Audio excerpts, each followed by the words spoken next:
who was You know what we need to watch? I'll tell you what we need to watch. Dude, I am George Floyd, no cap. I'm on my golden MacBook in heaven. I'm Tyler Robinson. Lucas Gage is now. I've never had a conversation like this on the show. Dude, imagine, dude, they're so like, that's crazy. 5,000 views.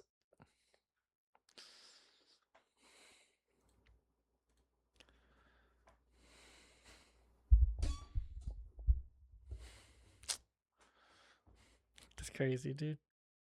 Good for, honestly, I want Lucas Gage to be like, make so much money doing this, dude. That's my secret hope, is that Lucas Gage, his career as like a former whatever, takes off and he just gets super rich. That would be so funny, dude. Show. And I didn't know it was going to happen, and neither did you. So I started off as like a white nationalist guy. You got the call. Now you're part of the conspiracy. Every conspiracy, Jeremy, you could think of, I looked into it because I didn't know what to believe anymore. My government's lying to me. What else is not true? Of course, the final red pill is the Jews. You've said that you were leaving this all behind. Is it fair for people to be skeptical? But if I'm walking away from this, the least I can do is correct myself publicly. Someone like me who was this fanatic anti-Semite, a global menace in a sense, even I can correct myself, but not many people are like me. You come through the war, you come through 9/11, you come through looking into the Illuminati and the lizard people. Yeah. You arrive at anti-Semitism. You think I want to think these things? I don't know if any conspiracy theorist is like, I want to be a conspiracy theorist. I agree with your dad. Jesus loves you. Can I push back on one thing? Sure. I want you guys to know that the world isn't as bad as you think it is. Even me trying to be doing the righteous thing, still going to be interpreted as being a traitor. And after this show, oh my God, it's over. After this is going to go viral. This is going to break the internet, guys. Dude, it's so awesome. I love it, dude. Honestly, that's like what is funny to me. It's like, yeah, it's like, you know what? I agree with him. I agree with Lucas Gage. That's like, everyone should just do that. Why not? Everyone should literally just be like, yeah, and then just don't do anything else. Don't change your life in any manner. Don't change what you say at all. Just be, oh yeah, of course I agree. Yeah, Lucas Gage is right, 100%. And if nothing changes, just say, oh yeah, that's crazy. We are Lucas Gage. We carry this flame. Lucas Gage, thank you for being on the show. Pleasure to be here, Jeremy. Thank you for inviting me. What is low IQ anti-Semitism? It's so funny, dude. Honestly, we should just literally just agree and amplify. Good question. Well, I would describe it as I just don't know what came over me for the last 15 years of my life, guys. To be honest with you, I just don't really don't even know what I've been up to for the last 10 years. It just doesn't make any sense now that I think of it. So I guess we can just move on now, I guess. A type of anti-Semitism. Can we just move on and just do other things? Just blame the Jews for literally everything, including things they can't possibly do. So it's not a critique of like AIPAC or, some organization or even like Soros. It's like they control NASA or they are the ones that This is a W, though. This is a W, having to interview Lucas Gage for 2 hours. It's for every ill in history. Oh, dude. You give them an omnipotence that they don't have because they're like any other group in the world. And so it's this repetitive, hateful, and I mean hateful in the sense that you don't even think about what you're saying. Yeah, Lucas Gage is awesome, bro. I support him. Even when he's like saying stuff, even when he was being hateful, I still supported him. I'm just happy he's on the right side of history now. And now I can, I feel it's like, welcome back, brother. Welcome back to sanity, brother. It's almost like a tick, like, it's like an, Jews. And I got to that point, honestly. I really Sneeko needs to watch this, honestly. We need Sneeko to watch this to understand. Good morning, everyone except Israel, or something stupid like that. And every day just being toxic. There's no solutions. There's no strategy. That's why it's low IQ. You're not even having a conversation. You're just saying, me angry, Jews go smash type of thing, You've said recently that you've left behind low IQ anti-Semitism. Does that imply that there's a high IQ anti-Semitism? Yeah. So as I was alluding to, high IQ. So that would be me. So yeah. So yes, Jeremy, that would be what I am actually. Just to let you know that's me. The reason I say it's high IQ anti-Semitism is because what critiques are legitimate are considered anti-Semitism to shut down the conversation. So if you say something like, look, George Soros is a problem, he's doing this, or AIPAC has a lot of power, groups will say that's anti-Semitic. If you don't support Israel, well, that's anti-Semitic. That to me is the type of anti-Semitism that shouldn't be called anti-Semitism. I would define anti-Semitism as something that I reached, where it's like it's not even about being hateful toward people. It's just all Jews are bad, and even the ones that are good are only good to make the bad ones look good, or to protect them. So it's almost like this conspiratorial type of anti-Semitism is the low IQ version, and the high IQ one is things that are not anti-Semitism, that shouldn't be called those things. And these are the discussions we should have about certain groups and certain powers. So yes, there is a high IQ anti-Semitism, but I wouldn't actually call it anti-Semitism. Hmm. Hmm. So I've never had a conversation like this on the show. And my hunch This is the point in the interview where the Jeremy is questioning why he's doing this. Yeah, we're 3 minutes into 2.5 hours. 3 minutes into 2.5 hours, Jeremy realized, wait a second, what am I doing here? is that a lot of people who watch this show haven't engaged in a conversation like this either. So It's called Apolloism, dude.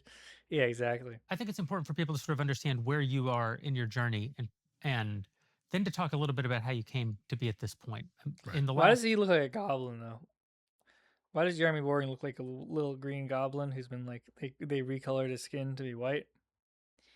But he has like a goblin ears, goblin face. He literally looks like a maybe Gringotts Bank goblin type of guy. He has in the the key to the vault.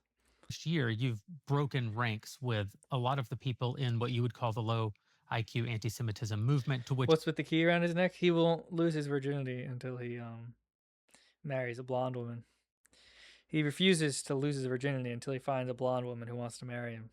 Because he's not like every other Jewish person. you, as you've just said, to which you've belonged He's for a some period of Freemason. time. You know, He's I'd a like to know high-powered what Freemason. precipitated that break, and then I'd like to understand how you came to be in that world in the first place. So Yeah. let's start with the break. Yeah. So the break, I mean, it came from looking at the people I was around and analyzing, okay, what are we actually doing? And then seeing the very people that I was with, many of whom I woke up actually, started to turn on me the second I started being more nuanced. And so, for example, Stu Peters was the big domino. I don't even want to mention Stu him, but I Crew. have to because it's part of my story. Stu Crew Stu goat. Peters put out this coin called J-Proof, Jew-proof, right? And I thought it was a funny meme coin. He's like, look, here's the plan, Lucas. I'm going to put out a meme coin, right? And no one has ever Dude, stabilized a meme. being forced to talk about Stu Crew and the J-proof crypto coin with Meme coin. So we'll get our guys in. We'll open it up Jeremy. to China, all I these was degenerate pumped and gamblers. dumped, I'll hold dude. the wallet at 85%. I'll never sell. I'm like, okay. So he launches the coin. He stabilizes 85%, never moves. I go, all right. What I didn't know is there's a type of scam called a slow rug scam, where it's always 85, but the liquidity goes down. Dude, this He is was good moving content. wallets around. His audience him and is his gonna love partners. this. Okay. I didn't catch it until they made a very big mistake with an arbitrage bot. They lost like 60 grand in one day. And it went, and I go, what's that? He's like, oh, don't worry about it. I'm like, no, there's something off here. Even though I'm not This a is crypto guy, real. other people. This were is in a the lesson I J-Proof. learned, is that take things at face value. Like, this is like a very valuable lesson that it took me a long time to learn, but I really kind of internalized it. Where sometimes I see people acting retarded or stupid or malicious, and I thought, oh, they're doing it as a joke to show that they're the butt of the joke, and that's like, because that's my sense of humor. Like, I'll just be nasty. It's like, but I'm like being nasty in a way where it's kind of obvious that I'm being retarded. That way, people can laugh at me, right? So I'd always kind of project that. But really, more often than not, things are just what they look like. They're what they look like, and they're what they are. And you just take things at face value. You'll be wrong sometimes, but most of the time you'll be right. And if you're right most of the time, you'll save a lot of energy and time, and you don't really have to think about it too much. Because there are people who are just ironic and funny, but just take them at face value. Because most people are not ironic and funny. Crew, admins, they defected. They said, Lucas, you're right, something's The wrong. admins So it reported. started with Admins, Stu, please. and I called him out. I pulled out, Mods. I lost $9,000 just to tell everyone. I said, we got to tell now. And when I did that, he started lying about me, of course, to defend his grift. And others would say, hey, stop infighting. I'm like, infighting? This guy's robbing you. He's a Christian, supposedly, using a Christian coin called J-Proof to literally rob all of you. Shouldn't we get rid of this? No, stop infighting. We got to fight the Jews. I'm like, you don't need to fight the Jews with a scammer. And then, Jeremy, this is what really got to me. People started DMing, hey, thank God you're doing this. Why? He's a criminal. He's been he's domestic violence. He impersonated someone to get into Jesse Ventura's mansion. I'm like, who is this guy? Like, I didn't know anything about him because there's no accountability at all in the JQ movement, right? So I didn't know this guy was bad news. I would have never been his friend. I would have never didn't promote the coin, thank God, because I had a friend of mine said, don't promote it, it'll ruin you. Just buy it if you want, but don't like get into J-proof, right? I didn't do that, luckily. That's the first domino.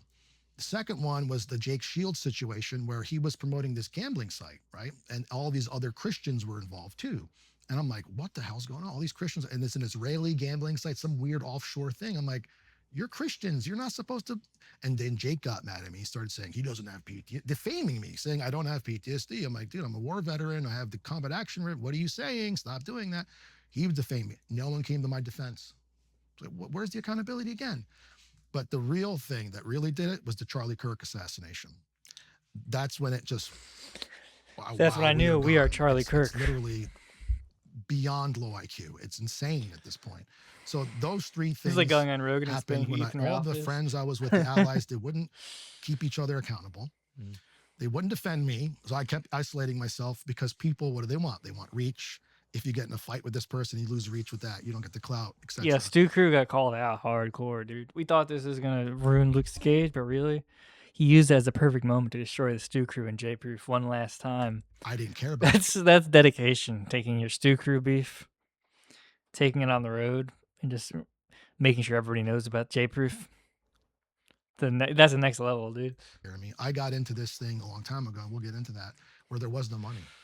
So I predicted a year and a half ago, now that there's money involved, now that anyone could join the big tent, it's going to get dumber, crazier, and it's going to become lower IQ. And people like me are going to get pushed away.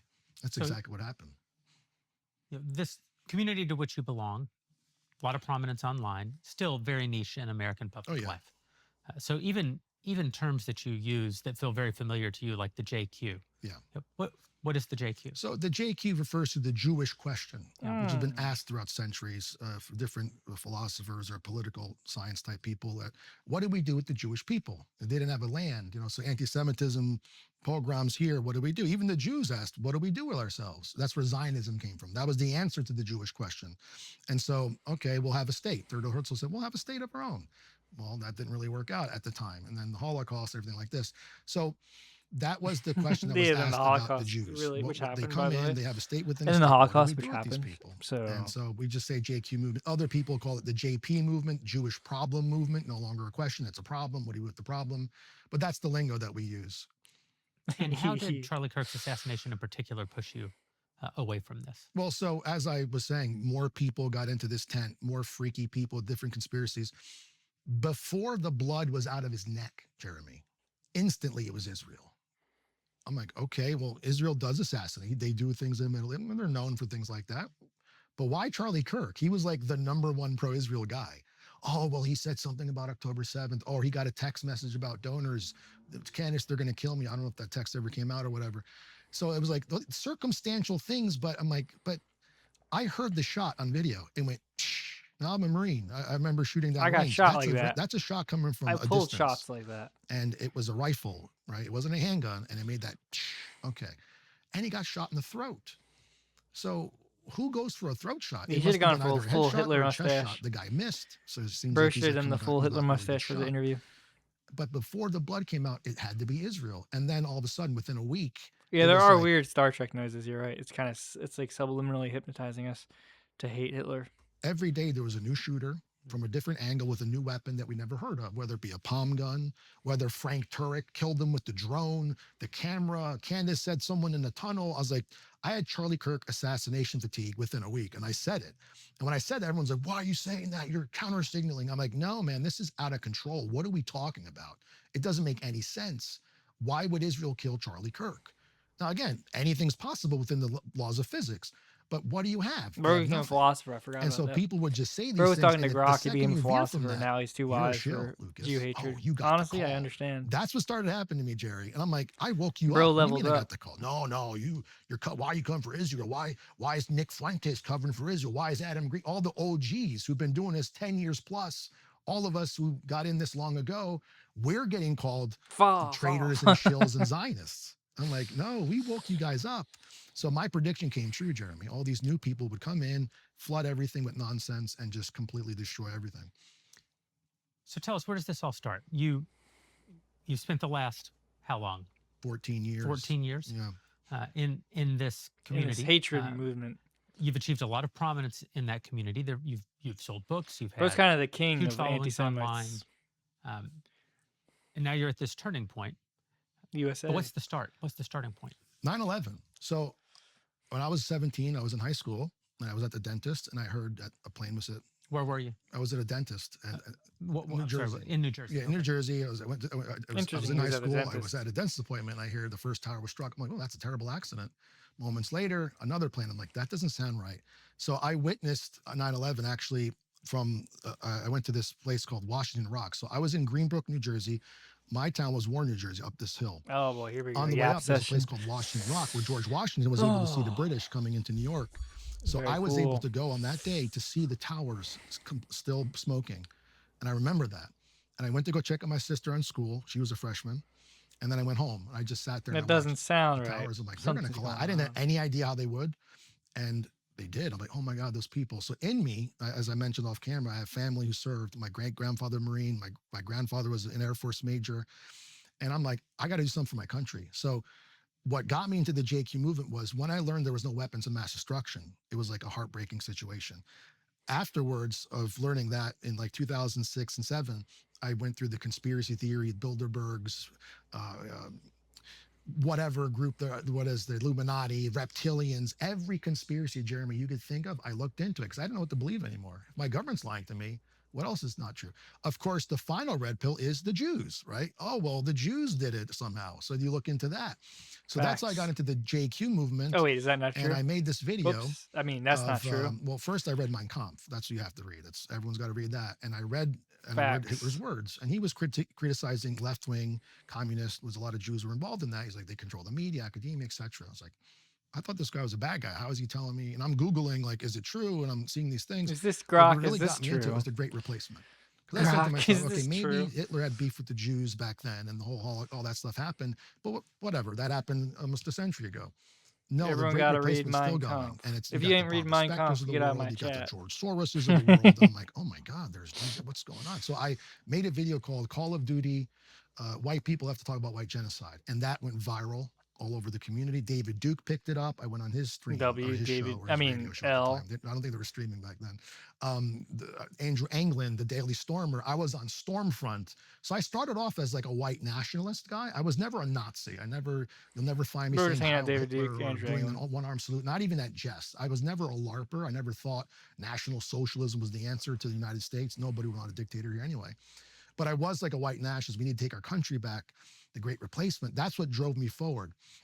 So I became prominent in these circles, but I always had this back and forth between anti-Semitism and is it our fault too? So even with the Stormfront people, I pissed them off. Like, you guys are blaming Jews way too much. And then they say I'm a He was flip-flopper a then. little too sharp And for then I that got into the nonsense. Trump train. So once I realized that Donald Trump came along and he united all Americans, despite race and religion, under the Trump banner, I go, oh my God, make America great again.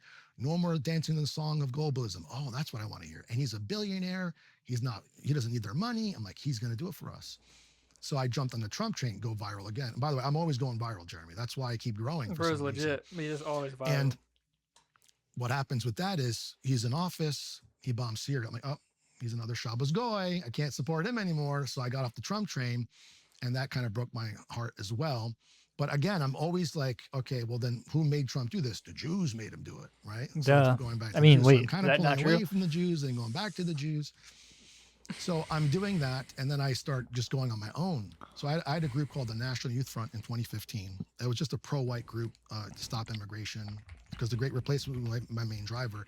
We would go to college campuses and say, this teacher is anti-white. Now, there are classes called The Problem of Whiteness. I think you would agree that's terrible. And there are people like Seda Grundy at Boston University said, whites are a problem population. So I go to Boston University with my crew and just plaster anti-white, Seda Grundy. I got banned from Boston University. We did it at ASU. We did it at Rutgers, So I was known for that. That was like a 9-month thing I did as the chairman. My wife got pregnant before that, so my child was going to be born, so I stepped down. And then going on my own again, then I did the Trump train thing was after that. But after the Trump thing, I was like, what do I do now? So I went on my own again, and then this other group came along, a New Frontier, tried that, didn't work. I said, I can't work with people anymore. It doesn't work anymore. And by that time, it was 2020. So COVID came, and everyone got banned off everything, including me. So I'm like, you know what? It's over. What can I do? So at the time, my name was Angelo John Gage. That's what my name was for my whole life. And I said, you know what? I tried. There are things that are happening, and they make the pattern there without seeing how many times it doesn't happen. That's another thing too. So yeah, this is the problem with the just noticing anti-Semitism. Right. Is that you're actually not noticing. Whoa. You think that you're seeing a pattern. 9 times out of 10, the pattern that you're describing doesn't exist. It's selectively observed, not universally or consistently observed. And you're not actually noticing it. You're being shown it by other voices and influencers and people who also have interests and agendas and sometimes political agendas, or in some cases economic agendas. Voices. And it requires you to believe things about the world that aren't true. The voices. Not just about the circumstance that aren't true, but about the world that are not true. And it also requires you to believe that people can understand long-term outcomes. So whenever I've interacted with 9/11 conspiracy theorists in the past, and you say, well, why? If I grant you that, okay, the government did it or the Jews did it or whatever, to what end? Right. And they always go to Iraq. You have to get us into the Iraq War. And then I always have to say, well, For we didn't what? go to Iraq. We didn't go to Iraq for years. We didn't do We anything, went to dude. Afghanistan. Right. We deployed to Afghanistan to find Osama bin Laden. We took on the Taliban. We took control of an entire country that now had to be organized and dealt with. What wound up being a 20-year occupation by America of Afghanistan. Like, how did that benefit America? How did it benefit the Jews? If we wanted to go to war in Afghanistan, we didn't need 9/11. Osama bin Laden had already bombed the USS Cole. We could have used that. A new administration came in if Bush wanted to go to war in Afghanistan because he was just bloodthirsty and wanted to go give a gift to the military-industrial complex. He didn't need a new reason. He could have just said, well, we just finished the investigation of the Cole. Why do anything? Osama bin Laden, we're going. If we were doing it for the Jews, the state of Israel would have loved nothing more in 2001 than for us to go to war with Iran. Like we're doing now. Their geopolitical rival for our entire life and really for 50 years. We never went to war with Iran in the wake of 9/11. Now you have to tell me, well, when we knocked down the towers, we knew that we would first have to go to Afghanistan, but then we knew that we would pivot and go to Iraq, and then we'd be able to, 20 years later, Donald Trump would go to war with Iran or whatever it is. It's like, well, again, then please rule me. Anyone who could see all of that from. Also, they had to know that any of the plans were going to work. If they didn't fail, right. One of the planes fell in Pennsylvania. Well, I mean, General Wesley Clark did say we're going to war in 5 countries in 7 years, something like that. He did bring that up. I don't know how he knew that. If he's saying, I can't confirm he knew for a fact. He did say those words. Well, I do think that there was a project in the Bush administration in the wake of 9/11 to rebuild and democratize the Middle East. Right. I think that was an idealistic, utopianist, deeply flawed view. And I think the nation building flaw. Yeah, you can't bring that to these people. They don't want it. That's right. You cannot force democracy on people. But that's not to say that you can't create circumstances over time in which better government can begin to take root. We've done that. The American military has done that historically. We did it in Germany. We did it in Japan. We did it in Korea. There are reasons to have been optimistic about that if you were George W. Bush in 2001 when you're trying to decide how to respond to what's just happened, or in 2003. It's sort of like the early communists in the early part of the 20th century. Bro's just reasonable. What can you say? They didn't know yet that communism was going to kill 100 million people. Yeah, no, of course. So you look back at them and you're like, oh, you guys were wrong. You were stupid. You had bad ideas, but you didn't know. You didn't have proof that it wasn't going to work. Or Mao with the millions starving to death, etc. Yeah. Okay, so you come out of the military. You're traumatized. Yeah. To your point, you're a teenager going to war. Yeah. And you begin to ask these questions about your own service, the losses that you see that we've inflicted. Yes. And you begin to question that. You go to a place of believing that it's deliberate, that you've been deliberately misled and sent to do this for nefarious reasons. Can you point at that time to any particular influence? Loose change, I watched Loose Change Yeah. at the same time that you did, and I've spoken before about how compelling it is. And I actually learned something while watching Loose Change. I learned something that's um, a lesson that I think has held up well throughout the rest of my life, which is that when I watched the towers pancaking in Loose Change, while being told that what I was seeing was a demolition, I believed it. Yes. Whoa. Now, I didn't believe it for long. In fact, almost as soon as I looked away from the screen, I was like, well, no, I saw the planes hit the build. Like, it doesn't make sense that you could have pre-rigged demolitions and then the demolitions survived the giant explosions of the 767. And they go from the top down. That's right. And so then I watched it again with the volume off. And with the volume off, I saw exactly what we all actually saw on 9/11, which was the towers buckling under the trauma of the huge explosions that just occurred. And Jeremy, they always say free fall speed. They did not fall at free fall speed. Right. Right. The debris fell at free fall. Here we speed, but go. The towers, They pancake. Exactly. And then building 7 was 25% of the base was gouged out for like hours. And remember, the BBC reporter said it's going to collapse or is collapsing. It was still behind her because she's getting reports from the firefighters saying it's going to collapse. And we got to get these people out. That's what Larry Silverstein said. What Pull it. now? Why would Larry Silverstein rig a building and say, yeah, we pulled it? Like he's say, pull out the people. That's what he means. And then it collapsed. And here's the thing where the conspiracy theorists don't show. The penthouse collapsed first. So they just go, no, it goes, this thing falls out on its own. And then the rest falls down. So we don't even see that in the videos. So why would they lie about that? Or maybe they don't know any better. But then you start seeing there's like there's an industry to be made on this. Well, but you believe it. 2006, 2007, in this time frame. Yeah, I believe all the conspiracies. You believe all the conspiracies? I blame the military-industrial complex, the Bilderbergs, the Illuminati. I was watching Alex Jones, David Icke, actually. And it's funny because David Icke, I read his book, The Lion Sleeps No More. And it's like this, he writes a lot, this guy. And in the book, I learned about Rothschild Zionism. So that's where I learned about Rothschild. Never heard him before. And his argument is the Holocaust was a sacrifice to create Israel. So he believes the Holocaust happened, but the top Jews killed the little Jews to get Israel. That was his thesis. So I never heard Rothschild before, but I read it was Alex Jones, it was David Icke, and all these various other people. I went through every rabbit hole you could think of, even Flat Earth, just to see what they were thinking. Not thinking much, by the way.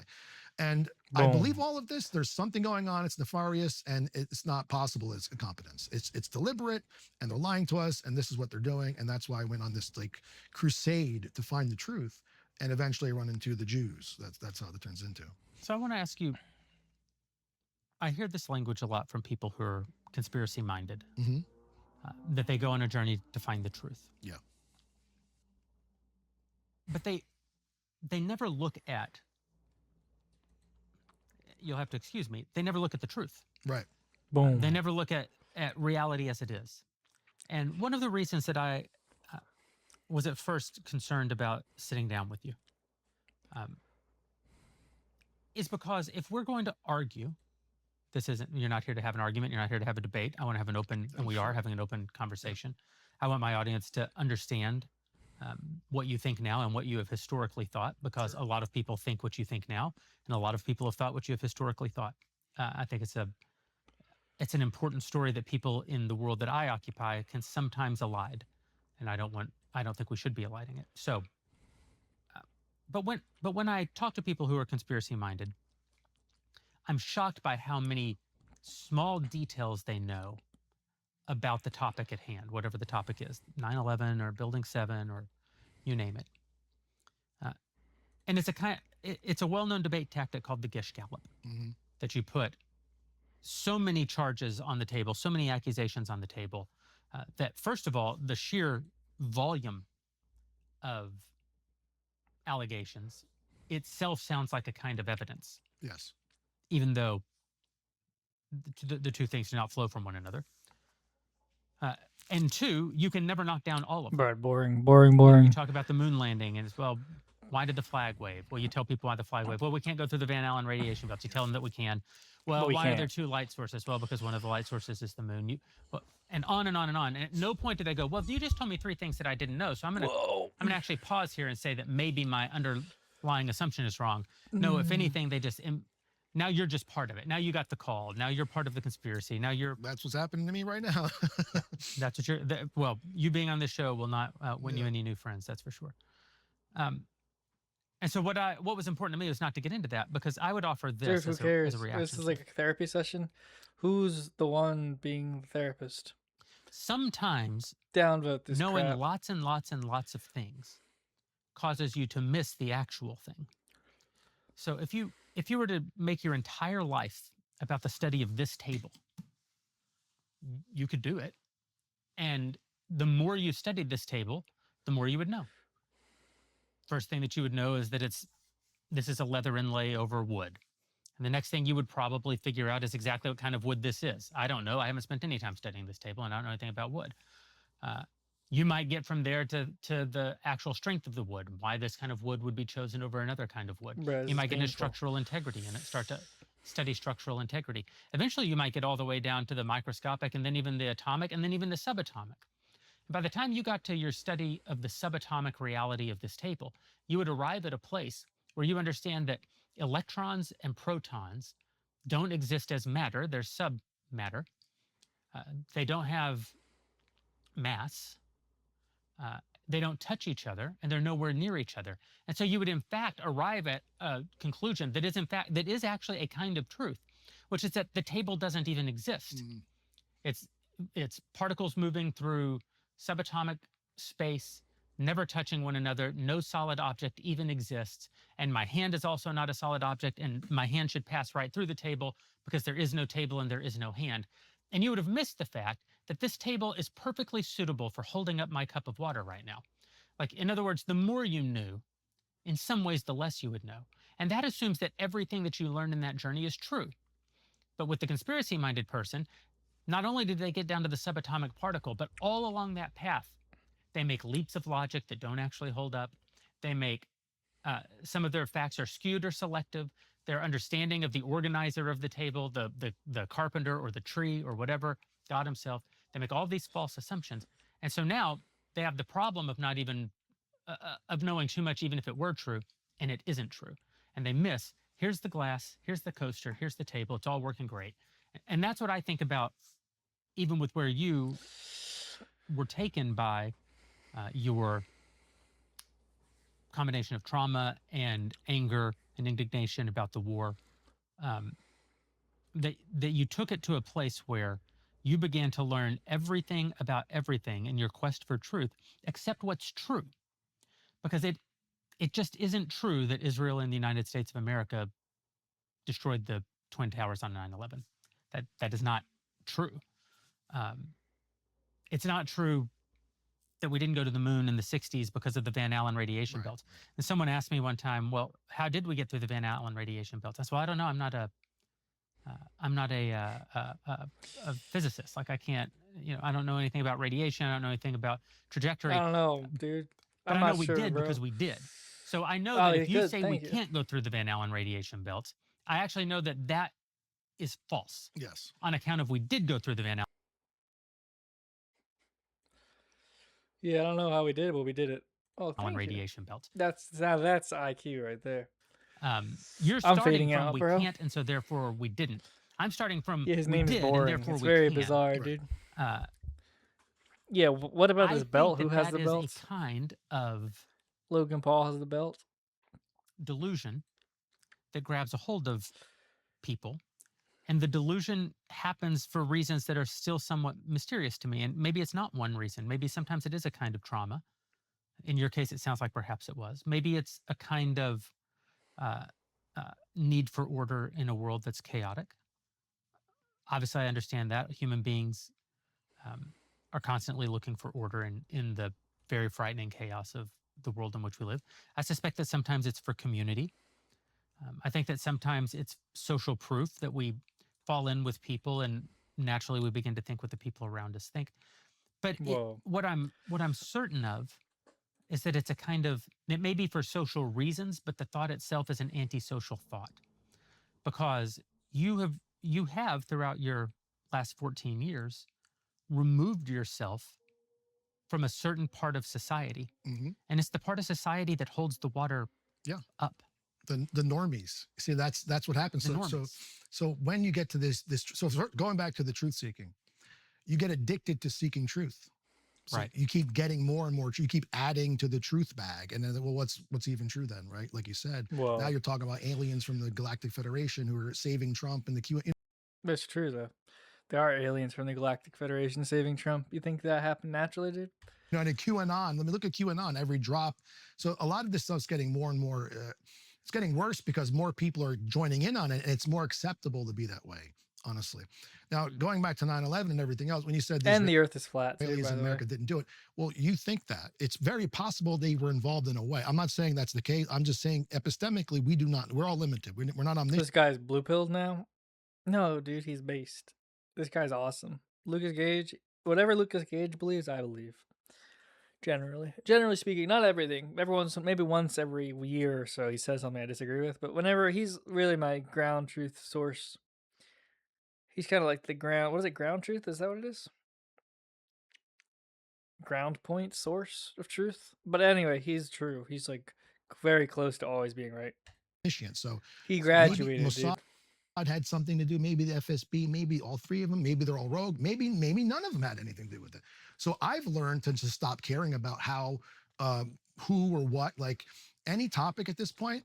I'm more humble now, Jeremy. Coming out of this the other side, I'm like, maybe I am wrong about that, but it doesn't affect me because I'm the kind of person, as you can see, I'm willing to correct myself publicly, even to my detriment, even and to an embarrassment, if that's the case. Well, listen, it's certainly true that we don't know that Israel didn't bring down the Twin Towers. Okay, to your point, no one can know anything.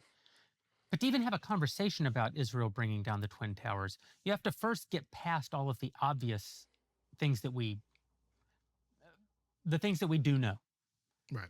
Like, for example, that 767s slammed into the side of the building and exploded.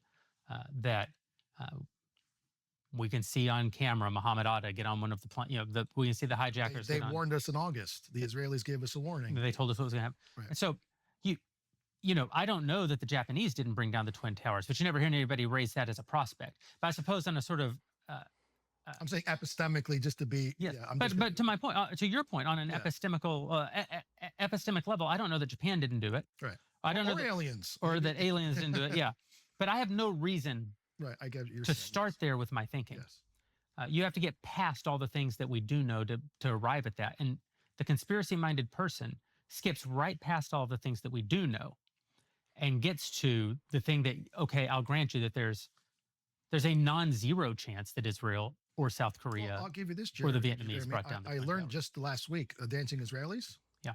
I looked into it. Someone sent me an article debunking all the main arguments made by the conspiracy world about Israel. They were just kids who used to be in the IDF making cash money in New York. And now the company was like a scam company. That's why the guy disappeared, not because he did something. They're just there.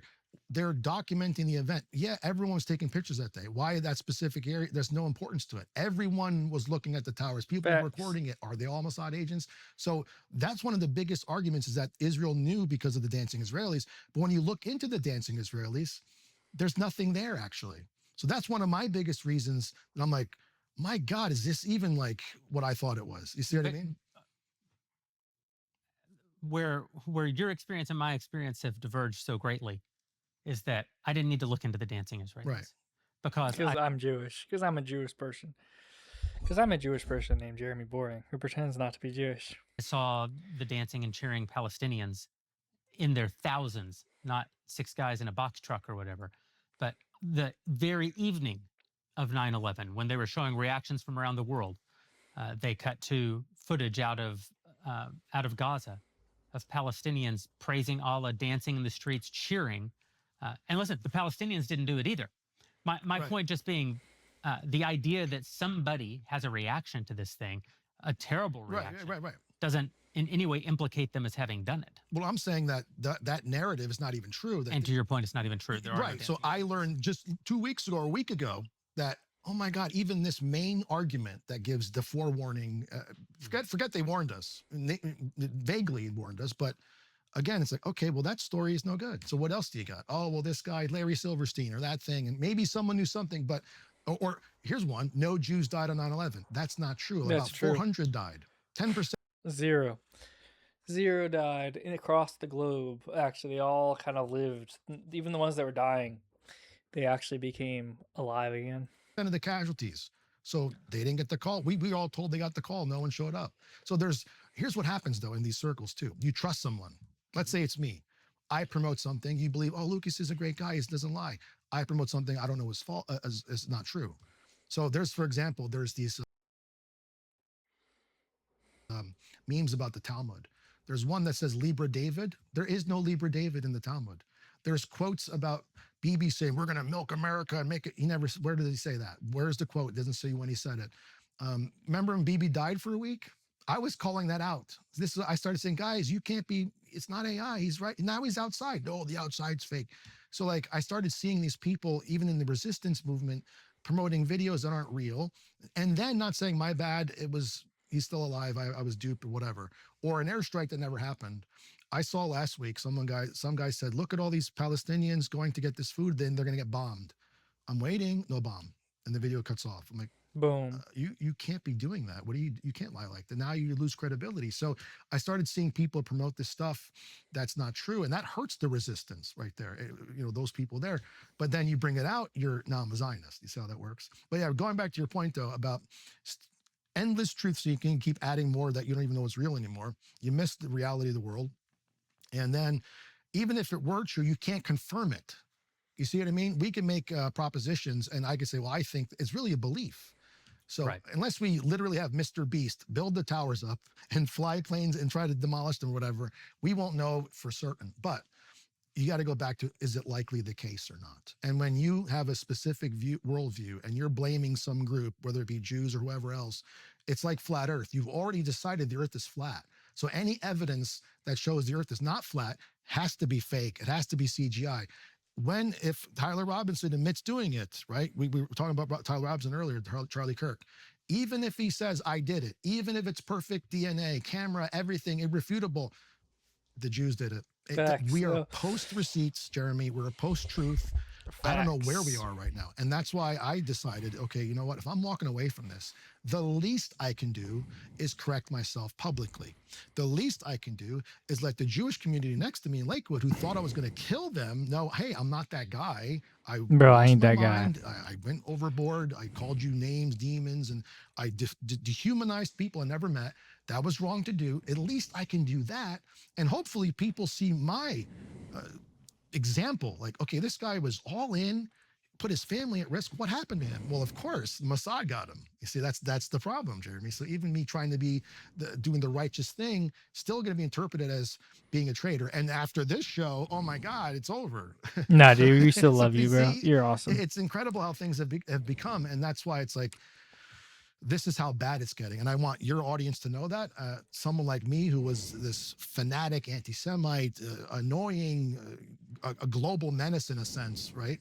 Even I can correct myself, but not many people are like me, Jeremy. So you come through the war, you come through 9/11, you come through, looking into the Illuminati and the lizard people. Yeah. You arrive at anti-Semitism. Yes. White nationalism. Mm-hmm. Is that a fair? Well, I always thought that America should just have like living spaces for everybody. Like just don't force diversity where they don't want it. So not like we don't have to ship anyone back to different countries. We don't have to expel anyone. Just let everyone live where they want. Don't force integration. Don't force DEI. Let people organically organize. I think that's fair to say. And that's what I even pushed that in 2015. So I was never like a white national. We got to ship everyone to Africa or something like that, which is preposterous. It was always, okay, what do we got? Okay, let's just not force each other to live among each other. It's okay. That's what I think. That brings you into a world where you're interacting with, you were a very prominent voice in your own right in this, but you're interacting with all the other prominent voices from, you've mentioned Jake Shields, you've mentioned Dan Bilzerian, Stu Peters. All these people. Yeah. Okay. You say that today you want your Jewish neighbors to know that they were afraid of you. You want them to know. Yeah, I met them at the restaurant. They were like, we were like, what are you going to do? Because again, former Marine, what was I saying? I'm going to go all in. I'm going to die for my people. You'll have to shoot me dead. What does that mean? Slay the demons. Yeah, slay. Well, slay that was in a space. So that was a little unfair because I meant slay the demons. Like this guy came into a space and he was so arrogant. Like, you got to slay these demons.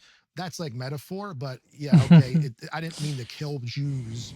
But slaying is like, if I say, Jeremy, I'm going to kick your ass in basketball tomorrow, I'm not literally going to kick your butt, or I'm going to kill you in tennis. I'm not going to literally, that's what it was. But, you get the clip and it's too late. And Elon's like, okay, I'm not dealing with this guy. But yeah, my rhetoric, again, the fact it could be interpreted that way, the fact I'm saying it to people who live next to me, and I'm not thinking about it. When I met Jake Turks, he's like, did you think about it? I said, no, actually, I was so mad. I didn't even care what came out of me. You see what I mean? When you interacted with people in that world, as you have for a decade and a half, you used violent rhetoric, but you say that you didn't intend violence. Do you think that other people in that world do intend violence? Well, I don't think I really did use violent rhetoric. Like, I didn't say we should kill anyone. Like, my verbiage was, I've always been against violence. I've said I'm not a violent person, but I guess you could say that what I'm saying could maybe convince someone to be violent. I don't know. I mean, is that what you interpret it as? Like, did you think I was being violent? I don't think I was like kill people and slay demons, you could say. But I said, as a matter, I explained in the next sentence, all you need to do is call them out, expose them. I didn't say go get your AK-47. That was clipped out. So unfortunately, but I don't think I used violent rhetoric, but what I did to the flag and burnt, you could say that's violent. For people who don't know, you took a sword and cut through a... Yeah, so for those of you who don't know, I was sent these items when I was getting swatted, and to me, it was like a form of intimidation. I said, okay, you know what? You want to send me these things? I'm going to destroy them. And I did a theatrical thing so I could drop red pills. I knew it was going to go viral. So Israel dead 9/11, JFK, and Palestine, U.S. liberty. And then the Talmud, I just destroyed it. It wasn't a real Talmud because the real Talmud's like a lot of books. It's thousands of dollars. So the Jewish community wasn't really offended by that because it wasn't a real Talmud. But even so, I was like, I'm not going to be intimidated. Now, I tell people, imagine that was a Quran, what would have happened? See, this is when I realized that the way the Jewish community acted toward me, anyone else would act that way. Blacks, Muslims. So if I burned a Quran and then I said, I cut a Palestinian flag and I made a song called Boom Boom Palestine, what do you think would have happened? I would have got death threats from Muslims, no question. Maybe I would have got hurt. Jews aren't typically they don't go violent and beat you up. What if I was anti-black? Facts. They probably wouldn't death threats too. So I'm like, okay, I'm really mad at this community for acting in a way that they're reacting toward me in a way that I was acting toward them, but it's anonymous people. It's not like actual figures like me doing. It's not like some rabbi said it, you know what I mean? Some prominent figure. So these are anons in the internet doing it. So one thing I think is interesting about the timeline of the story. Yeah. Is it sounds like you started to break ranks with the broader movement. Yeah. Because of the behavior of the people, not because of the quality of the ideas. This isn't good enough. Stu Peters steals a bunch of money. It was the big, yes. At first it was the behavior. Like, okay, you guys are not even really anti-Semites. You have a Jewish manager. You're selling Jewish products. Like, Facts, you ain't even a real Jew hater like me. The real anti-Semite. You guys are, not even real. And then later, you're not even real niggas like me. Later on, as everything kept collapsing little by little with the Charlie Kirk thing, I'm like, this is out of control. So when I concluded that, okay, these people around me are wrong, am I wrong? See, now I got to fact check myself. And that's why I started researching the whole dancing Israelis again and other things. I'm like, well, first of all, I'm a hypocrite because why am I blaming the Jews for anything? Is it genetic determinism? Are they always this way, right? Throughout history, they've always been called these things and every people wrote the same thing about them, etc. I'm like, but wait a minute, there is no trait, there's no action that Jews do that other people don't do. Jews did not invent stealing or pedophilia or killing or anything else. They didn't invent lying. Other people do it. In fact, the people I worked with were lying and stealing and scamming. So what am I fighting these people for? Oh, I just want the bad ones. Well, wait, I got bad people here. So there was a contradiction in my own thought process, policing my side, because one of the biggest arguments against the Jews, and I know it's when I say the Jews, I don't mean all Jews, of course, but anything Jewish, is that they don't police their own. Like, if only we can get the bad ones, we'll be okay.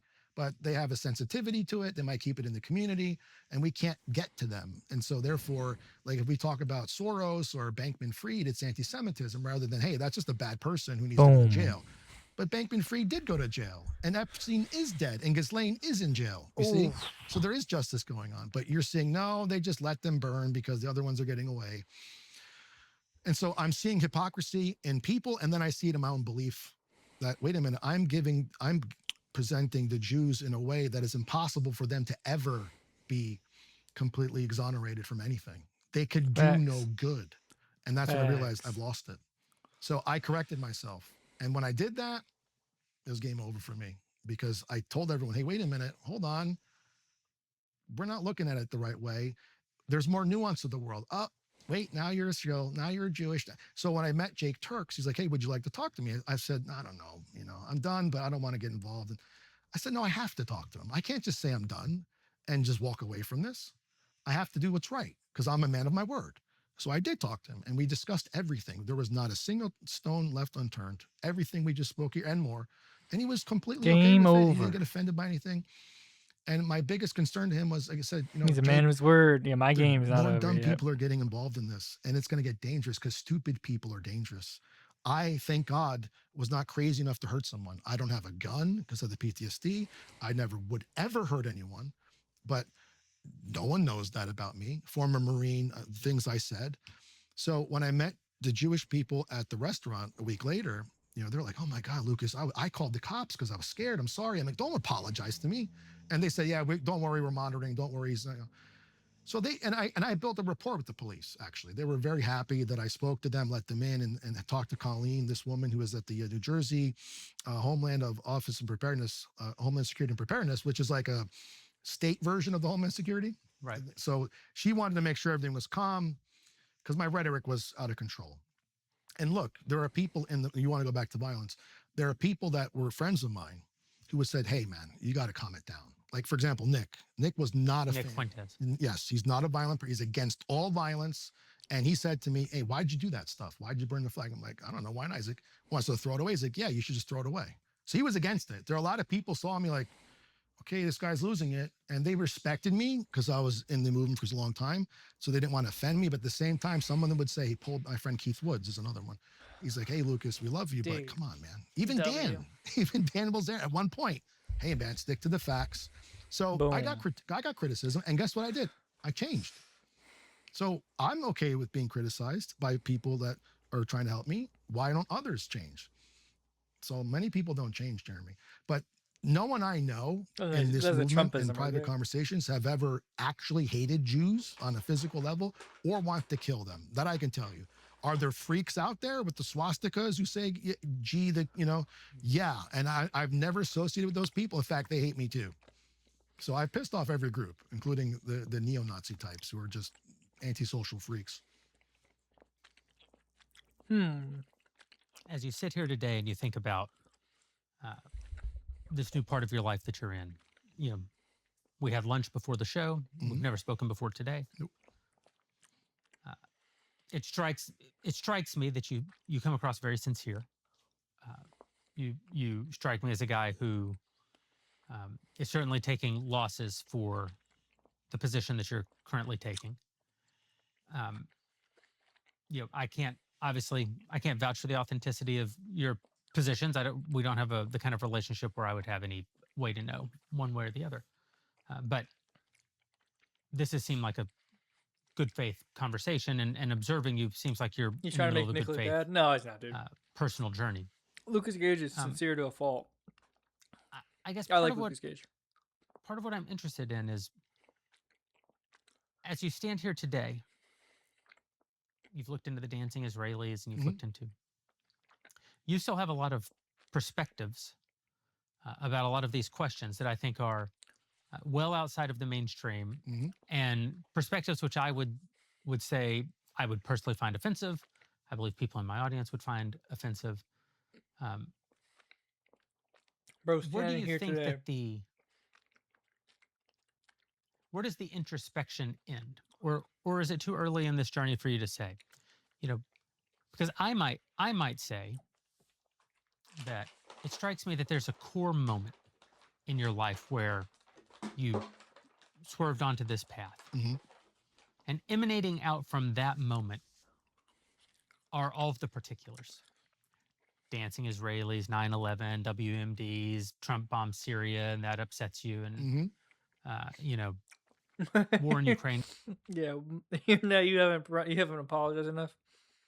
But if you become trans, Lucas, not only will you get your hair back, but we might forgive you. Et cetera, et cetera. We could take it all the way. You said flat Earth at one point, lizard people, the Illuminati, all of it. So you get Yeah, way the out pizza's here broken. at the, there's a hub called the original thing whatever the original source of this is. You get out here and you're kind of going almost like backward the other way, symptom by symptom. Yes. Well, it turns out the dancing Israeli thing isn't true. Well, it turns out that fire didn't have to melt steel; it just had to Correct. compromise its integrity. Didn't have to melt the steel; it just had to somehow melt it. But isn't there still this thing back here that needs to get dealt with? And do you think that it strikes me that it is likely the case that if you dealt with this, you might discover that even a lot of the things that you still are holding on to are actually part of the same sort of wave that emanates out from a root bad idea, a root trauma, or a root experience that's caused you to approach these questions in a certain way that's prevented you from seeing that the table holds up the cup. Glad you brought that up. So what happened recently was I realized I'm not going to get this justice. Dr. Boreing that I'm has a looking for. point. The people who engineered Iraq, if it is or not, whatever they are. At this point, I'm letting go of the war that I waged against whatever forces, whatever powers that be. So again, 23 years of this war, right? Starting with literally, and then going 5 years with any kind of conspiracy. And then the JQ specifically is 14 years. Okay. So I said, I'm finished fighting. That's what this is whatever the truth is, I let it go. It's like someone owes you money for so long, you're never going to get it back. You can't even sue the guy, he's broke. It's over. I lost the money. I lost the investment. Got to write it off. So I've been fighting so long, Jeremy, that it has poisoned me. See, it's not even just about the Jews Bro are got upset. poisoned. I'm upset. Like people say hatred is like drinking poison and expecting someone else to die. Right. Now, I don't really hate people like a foaming dog, but it was like this, okay, I don't trust these people. I have these problems. But ultimately, it's me needing to let go of this sense of justice that I probably won't ever get. And even if I could get it, what does that even do? I end up feeling okay anyway. So why not just feel okay? Why not, I don't know everything. It's okay to be wrong about things. I'm okay with that. Well, so, I'm not a psychologist. Yeah. And you and I haven't been interacting long enough that even if I were a psychologist, I don't imagine I would know enough about you to get to it. But at a very high level, it feels to me like this thing back at the center is actually a very common. I often say, I think I even said to you at lunch, the flaws of man, the sins of man are actually very common. They're common to us all. Mm-hmm. So people's flaws rarely shock me. I might be shocked in some of the particulars, Lucas but I'm not became a shocked philosopher. You think he's gonna pal around? Because there's nothing wrong with anybody that isn't. He's a philosopher now. Wrong with everybody. We build structures on top of that. Moral structures, self-governance, regulation, law, policy, family. We build structures to curtail the worst things that are common to us all. And sometimes somebody breaks out of that and the water runs downhill, right? But there's a very common problem in our society that affects all of us on some level, probably at the highest level it ever has, and affects, therefore, a lot of people a lot. Everybody a little and a lot of people a lot. And it's seeing oneself as a victim, seeing oneself as a victim and therefore depriving oneself of agency. Whoa. And it strikes me at a high level that because of your experiences in Iraq and because of the way that you came into contact with the idea that you had been lied to, and let's say that maybe it's even possible that you were lied to. Because the thing about a victim mentality is that even if one is a victim mentality is still poison. It's probably actually the case that if one is a victim, the victim mentality is actually worse because reality reinforces the presupposition. Whoa. So now, whether you are in fact a victim or who would that apply to? As he rubs his hands. Now, what group would that apply to? You think, if we could think about it for a second, what group would that critique apply to really well? Not. It strikes me that you felt wronged. Yes. And everything has emanated out of your feeling that you were wronged. And to the extent that you say you're letting go of your need for justice in the face of having been done wrong, maybe that's as good as it gets. And I certainly wouldn't try to dissuade you from that point of view. But it may also be the fact that even your view that you were wrong is itself not right. That you may very well be a victim not of design, but just a victim of reality. That the reality of the world, not a group of nefarious actors conspired to send you to Iraq for nefarious reasons, but just the reality of the world conspires at all times to undermine our confidence in our systems because our systems aren't perfect, undermine our confidence in our leaders because our leaders aren't perfect. War is traumatic because war is you were traumatized by the war because war is traumatic, not because the war was wrong, necessarily because the war was wrong. I don't believe that the war was wrong. I certainly don't believe that the war was wrong by design. I believe that there were enormous mistakes in the war. Should we have been in Iraq at all? I don't know. I certainly know we shouldn't have disbanded the Iraqi army. I know that we should have sent a large enough force in to secure the country against the insurgency that was going to form. I know that we should have taken seriously the threat from Iran that manifested in all the IEDs that swarmed into Iraq and all the fighters that swarmed into Iraq that killed a huge percentage of our soldiers there. I also believe that we won the war in Iraq by the end of George W. Bush's tenure. The surge worked. We put down the insurgency. We had largely stabilized the country. And then Barack Obama came into office and immediately just pulled out. And the country fell back into complete chaos. ISIS rose.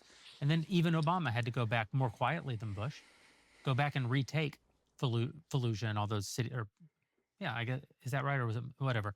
Had to go back and retake ground that had already been lost, Mosul, and win the war again. I also know that if you went to Iraq today is a far better place than Iraq was in 2002 under the Ba'athist regime. So like that in itself doesn't justify the war either, but it's only a way of saying these things are actually quite complex. Right. Yeah. Whether or not somebody deliberately did a nefarious thing, whether or not somebody would have had the power to do that or the sophistication to have done it or the motive to have done it, those are all things where I get a little squishy. If what you want to say is the war in Iraq was a disaster. Okay, the war in Iraq was a disaster. I don't think it's not hard to argue against that. Nevertheless, seems that starts your journey. It seems that that's the thing that if that isn't true, if you were wrong about that one thing, then everything that stems out from that is colored by the original sin of that people mistaken are so boring. It's like, bro, give me a break. Get me back to Lucas Gage. That's probably, as a guy who's not known you long, that's probably what I think. I think a lot of the ideas that you have even now that are objectionable to us normies, ideas that are objectionable, I think still stem from that same root problem. And that the reality of the world is that whatever you have to contribute, you're a father, you're a husband, you have kids, you have neighbors, you have perspectives, you have a voice, you have people who listen to you, some of whom you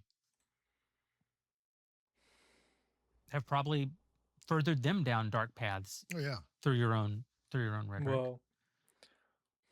You have a role to play in making the world a better place. You have a constructive role to play in the world. And from my point of view, that's probably only ultimately realized in getting all the way back to whatever that first thing is and answering it with the same kind of honesty that you're now trying to answer the sort of things that emanated out from it. Right. I agree with you. I 100% agree with you. And I'm okay with that. I'm okay. Let's suppose you convinced me 100% that Lucas, no, you're wrong. We were not lied to. And it's totally, I go, oh, well, good. that's literally 1 second. I'd be called flip-flopper. You were certainly propagandized. Absolutely. There's no question that you were propagandized. But I'm okay with that. Like I've learned in life that like even right now, all my audience is calling me all these things. Like I don't even care anymore, Jeremy. I'm letting go of my emotion. And by the way, emotionally charged, that center, emotionally charged. That's what drove the war. Has you read Lucas Gage AI books? Riveting stuff. Yeah. No matter what. Even for Palestine, I'm not Palestinian. I'm not a Muslim. Bro's a straight up slave. Kids explode. And I'm like, oh my God, I got to say something. But what can I do from here other than say something? And then now I'm a Zionist according to these people because I sat down. So it's like, what did I sacrifice everything for? You see? And while I'm doing that, I'm hurting my family. I mean, I didn't do anything illegal doing the things I said, doing the things I did and saying the things I said, but their consequences were real, Jeremy. Getting swatted is illegal, but they happened to my family. Yeah, So it's like I put my family in danger for my beliefs, and I did so without any concern. And I said, no, I'm still going to, my wife's like, maybe you should stop. I'm never going to stop. I'm going to tell the truth. There's that truth again. Tell that truth again. Tell that truth again. And now I'm like, well, what if I'm not like, you think I want to think these things? Like, I'd love to be like, oh, Fox is true. Wow, Rachel Maddow's telling the truth. Like, of course, no, I don't know of any conspiracy theorist is like, I want to be a conspiracy theorist. No, of course not. But I think what happens is they find something that seems true, maybe it is true. I mean, Jeremy, there are conspiracies out there that are true. I mean, of course there are Gulf conspiracies. of Tonkin didn't happen. There are things like this. But again, not everything is one, and then they come to the point where everything is one, and We are all everything. one. So I think the nature of a conspiracy theory is that it's when you can have a theory about a conspiracy.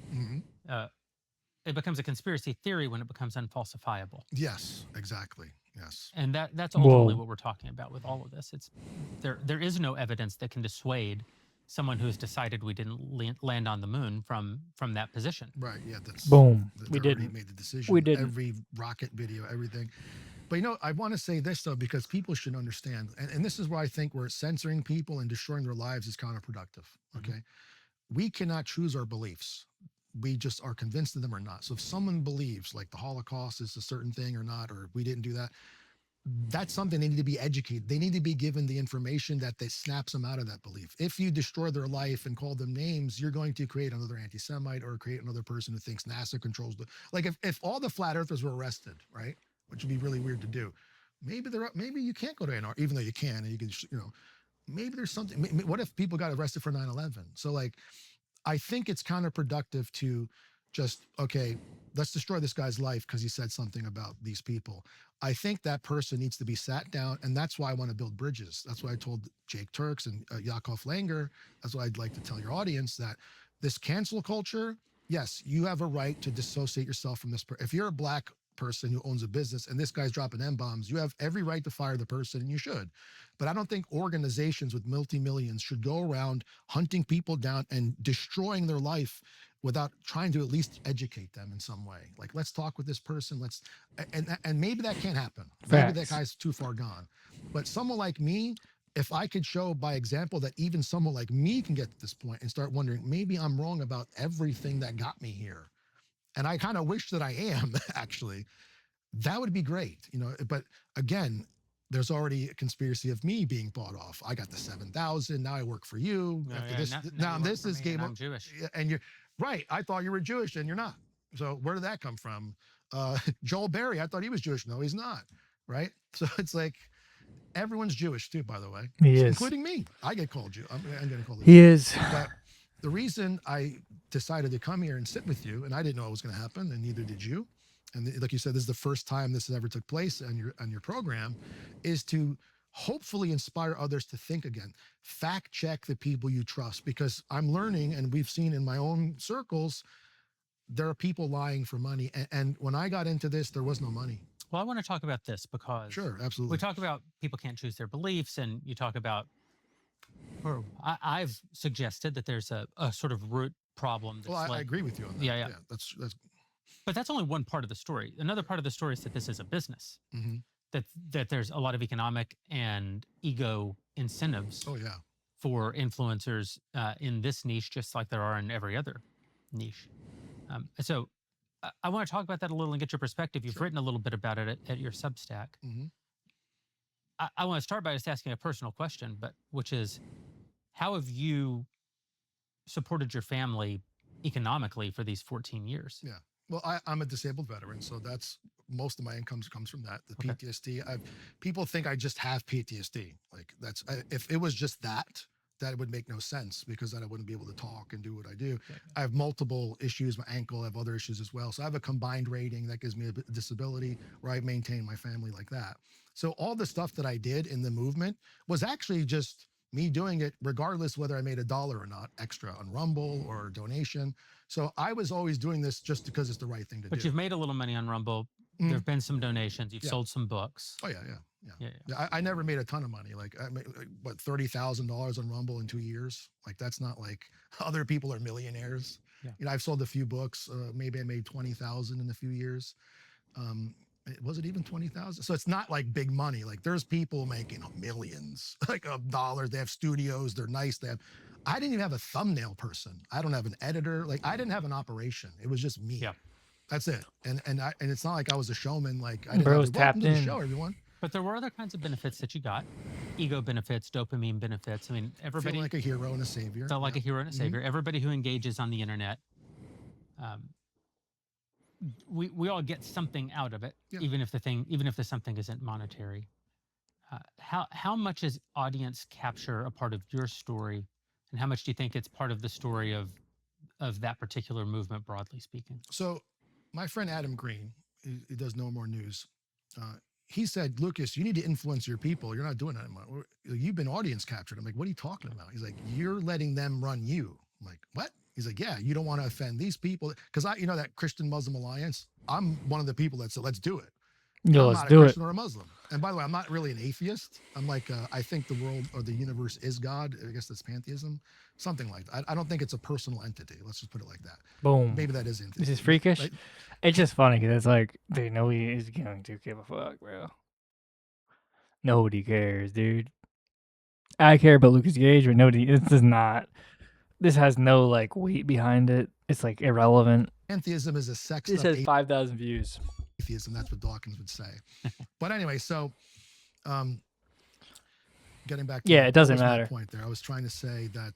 So my friend said you got audience captured. I'm like, what does that mean? What are you talking about? He's like, you're doing what your audience wants, and in a way, I was, because like I noticed when I make the rants, people feel, thank you, Lucas, you're our voice, and I'm like, oh, that's good. I want these people to feel good. Now, again, I'm not being.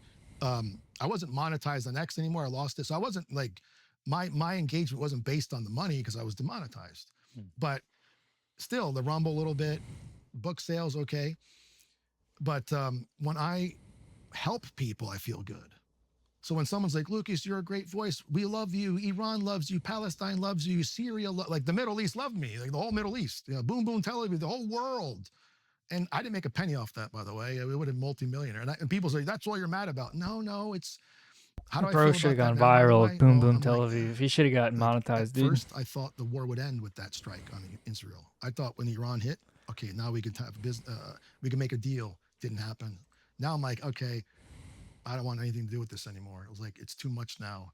So, in my thing is, it made me feel like I was saving the world. As delusional as that sounds, and it is when you think about it, some guy in a computer, right? I felt like I was wronged by the government. I felt obligated, despite being, I could just disappear, Jeremy, like go live on an island, and I could take my benefits as long as I hold my U.S. passport, go live in Thailand, and like a king. Dude, worry about the it. I have goat. children I have to bring with me. I felt obligated to speak because I can't get fired. That's why. So this guy loses a job, I cannot lose my job unless they pass a law in Congress to take away I don't know how they would do it, which would be crazy because every veteran will go nuts. You don't want that. So I felt obligated to tell the truth. I could have just disappeared. Like, no, I have to tell the truth. I need justice. That's what drove me. And then I'm getting feedback from my audience. And we want more, Lucas, more rants. Someone said, when are you making Boom Boom Tel Aviv 2? I said, I'm not doing it. What am I, a monkey for you? And I realized that. And here's the thing, the audience becomes parasitic. And here's another thing. When you have monetization, when you have a big audience, if you piss off your audience, guess what? You're going to lose your money. Boom. So these influencers are now they have to make their audience happy. Otherwise, they don't make the money that they want. And that's why people started going to these dumb conspiracy theories, Tataria and Jewish laser beams and things that make no sense, just because you need to go crazier to keep people going. I mean, like, look what Candace was talking about, Brigitte Macron's penis and Egyptian planes. And where is she going with that? Why are you doing that? She's a millionaire already. Why does she need more money? Other people doing this stuff. So for me, it wasn't really about the money. It was the sense of justice. And people know that because I put everything on the line and I actually lost my reach.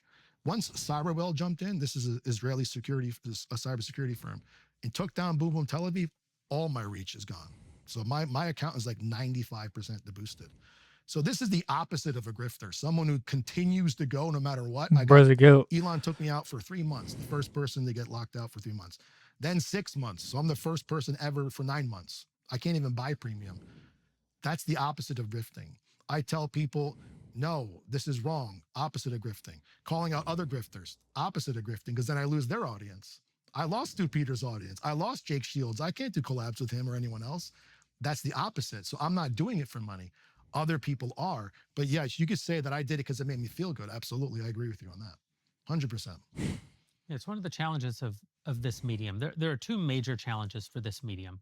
One is I love the democratization of speech, and I've been one of its great beneficiaries because when I first started coming up in media, there were not a lot of opportunities for conservative voices. There was only Fox News. Everyone else essentially boxed us out. I saw the opportunities that would be afforded by social media and built a business on it. And we earned and deployed $1 billion over 10 years. I mean, it was an unbelievable, For real. an unbelievable journey that we got to take.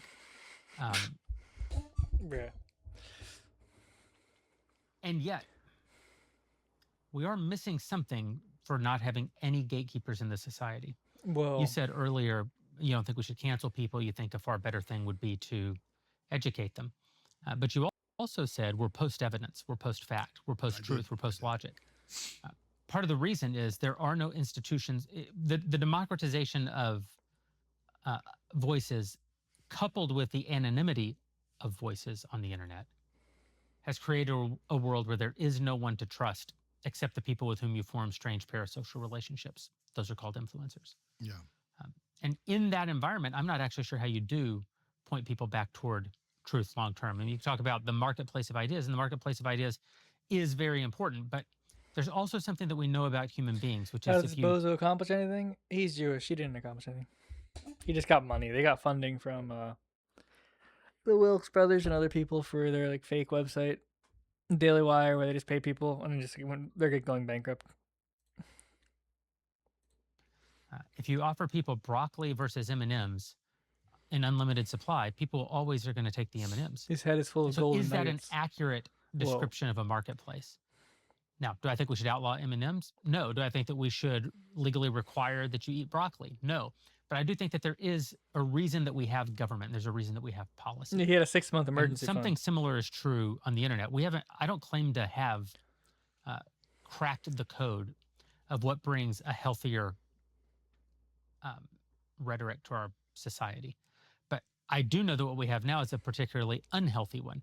I know that when everyone can say anything without even putting their name on it, without putting their face on it, when half the internet is bots, when foreign influence operations can hide behind that anonymity and manufacture social proof that doesn't in ways that don't even exist, when the platforms are incentivized to drive engagement above all else. Yes. And so, burning the Talmud drives engagement, cutting the Israeli flag with a sword drives engagement, saying that the earth is flat drives engagement, things that are novel drive engagement. Eventually, all of the internet becomes some form of pornography, some sort of sensationalism, some sort of, in other words, it appeals to whatever is the most base in us. And the way that the internet works today in particular, and by today, I mean literally 2026, the algorithms have all changed. The TikTokification of the internet is very nearly complete, where now what you choose to follow doesn't even determine what shows up on your feed. So people may not realize this. X's algorithm is open source. It means you can just look at it. You don't have to guess what it is. It's not opaque. It's completely transparent.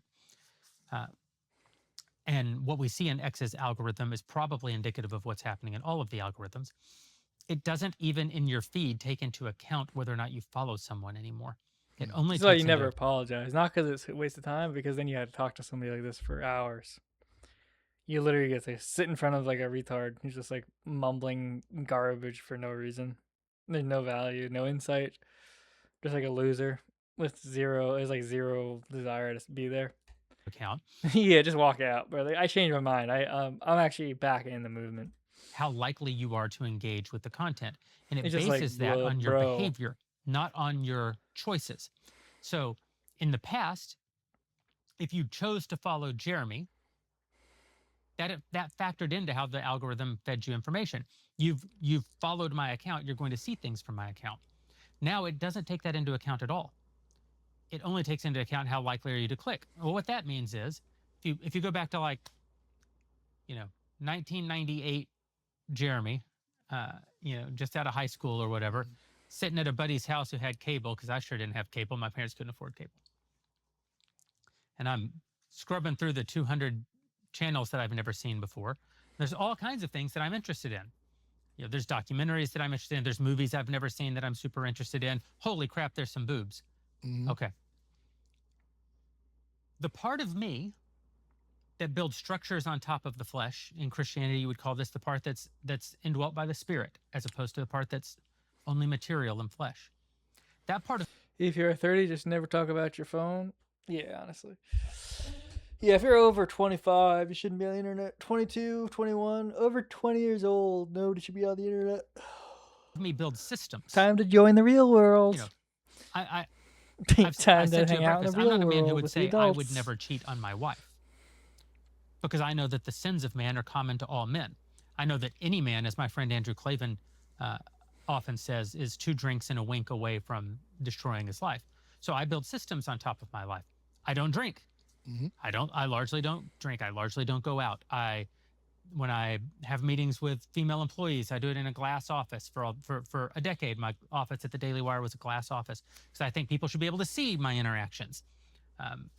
I don't want to put myself in positions where I can be accused of compromising, and I don't want to put myself in positions where compromise is easy. Now, none of that's foolproof.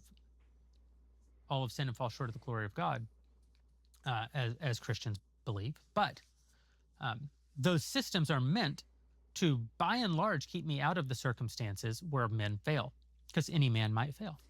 Well, same with Jeremy going through the 200 channels on his buddy's cable box. Holy crap, boobs. Nope, I'm not going to do that. I'm going to move past that. I'm going to go watch something more fruitful. I'm going to set the presets to the things that I think I should see. The things that intersect with what I want and what I should, The as Pendragon opposed to the things cycle. that are only what I want and not what I should, but also not the things that I only should. Right? There's the things we want to want.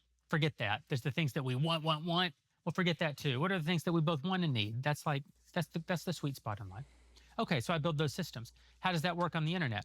Well, I have unlimited access to anything, but I follow the things that I want. That's my will impacting what I'm fed.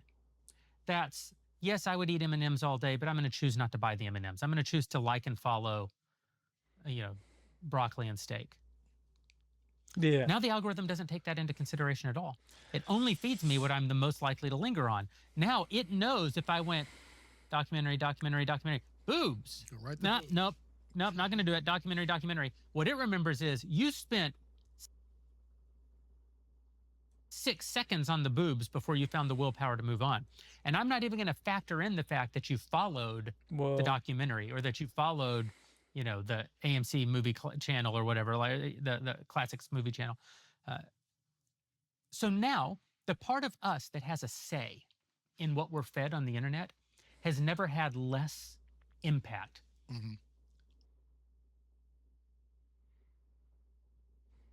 The part of me that has a voice in what I want to be fed has never had less impact. And the base material part of me that lingers on something that's tempting has the most power that it's ever had, which means audience capture has never been more powerful than today. And when I say never, I mean this is a 2020, the algorithm still factored in what you follow in 2025. Yeah. This is brand new. People don't even understand that this is happening. And so even if you don't want to be fed all the rage bait and all the conspiracy and all of the actual pornography and rhetorical pornography that litters social media, if your eye lingers on it, even when you're just scrubbing through, you're going to start getting more and more of it. And you can't really opt to only see the things that you follow, except through... You can say, well, no, there's a setting, and if you do the setting, and if you go to this other tab, and that's way more steps than people actually engage. So this phenomenon that you're describing of audience capture, the thing that made you feel like you were saving the world, or that makes Stu Peters or think that he can make a bunch of money off a meme coin, or whatever it is that we're talking about, that thing's getting stronger and more powerful. There has to be a policy Getting more solution. I powerful. believe in free speech, believe in the open marketplace of ideas, but there also has to be some good policy. Don't claim to know what it is. Yeah, neither. Some good policy that helps us navigate these things.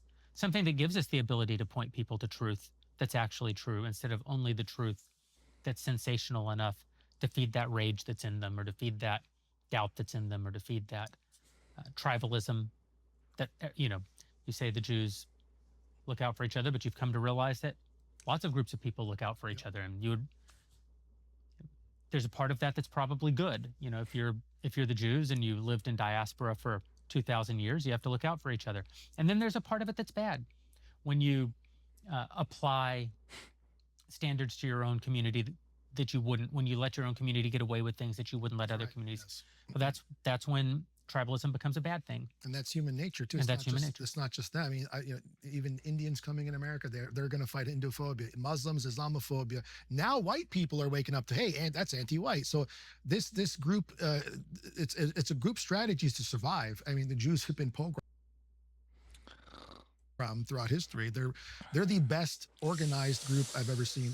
They have organizations to organize their organizations. So they're very successful at that. That's why they succeed in this world. Are there bad ones? Yeah, there's bad everybody. So going back to what you said, it's funny because someone's going to clip like, I wouldn't mind cheating on my wife, and boo, boo, boo, right? That's what's going to happen. I know how the world works. But that's an excellent point you're making. Because I built a successful media company, so I don't have to care. Yeah, anymore. you'll be fine. But Yeah, he built a company that went broke, that he got fired from or quit. He built a company that got given him a bunch of money that went broke. Wow, good job. Article about audience capture and how it is programming you. It's about keeping you on. It's about dragging you back in. I took 4 days off of Twitter just to Lucas Gage literally doesn't understand the Jake. Dude, we are big Lucas Gage supporters. We'll always support Lucas Gage forever, no matter what he supports. During the Metcalf thing, no matter what he understands or doesn't understand, everything where I should be talking, I'm like, nope, I'm going to stay out of this just to see how I feel. Felt better. Just not waiting for a response from someone, not arguing anyone. There's so much anxiety that goes. Yeah, audience capture isn't really a thing because it's like, if people like you, you'll change your opinion and people will still like you. Like, if anything, it's like there should be more audience capture where it's like people will, if somebody likes somebody enough, they could be completely saying like shit that's completely different every week, every month, every year, and be wrong all the time. And if you're likable enough, your audience will just grow because like nobody actually cares or pays attention to like facts. Audience capture. We captured you? No, dude. No, not quite. Social media, and then you're hooked onto it, and people are addicted to it, and the scrolling and all this stuff, and it's designed to keep you there, even not letting you put other links to other sites to keep you on X. You have to like pretend, if I put a Substack article, I gotta put a picture, then I gotta put the Substack article underneath so that this one doesn't get read. There's so many things, Jeremy, designed to keep us addicted to these things, and these companies don't care about our well-being. They don't even care about the truth. They care about profits. So it's not even a conspiracy theory. They want to make money. They are our company. It's a free product. Well, not X unless you buy premium. It's not free, but you're the product. And they're data mining us. They're selling it to corporations. They're probably surveying us in many ways. So yeah, it's very dangerous what's happening. I don't know the solution. I'm already trying to think of it as I'm talking. Like, what can they do to control this, or rather prevent this from happening? I don't know how they would do it, but it's a good question. Maybe some people should look into how they would be able to stop this from happening, but I don't think they want it to stop from happening because, like you said, it's not the good news that drives X; it's the bad news. It's the things that appeal most to our most base nature. Yes, of course, yeah. It's sex sells and violence. Right. Violence sells, sex sells. Scare, fear. What's coming for us. The story of a firefighter saving a cat from a building is one out of 10 stories. Which is why historically we've at least had the ability to say what we want to see. Mm-hmm. And you could say, well, yeah, but you're lying to yourself, because what we now know technologically is that you linger on the bad stuff. Even if you say what you want is the good stuff, you linger on the bad stuff. Well, yeah, that's called being human. But the reason we've been able to build civilization, the reason that we have fathers and mothers, and the reason that we have society isn't because we don't naturally linger on the bad. It's because we can choose the good. And I worry that what's happening now algorithmically is we're losing the ability to choose the good. As you move forward you know, and make content. You You're were going to continue to watching. say You were watching things instead that of working on your game you capture. Yeah, I kind of have to do like certain things like off stream. It's like I gotta add things and test things. But yeah, I should be working on it. believe, say things that you think are true. That's a And good point. my audience I is should going be to working on stuff continue to have to not like a lot of those things. You know, I don't instead I of don't agree this with you kind of on the fundamentals cool nature stuff. of war, and so I don't agree with you about Gaza, for example. Certainly, I agree with you about the tragedy of Gaza. Mhm. There's no question. There's no world in which innocent people die. Get to work, Wagey. I that should know be wages. Dude. celebrated. Wages get That's a paid, bro.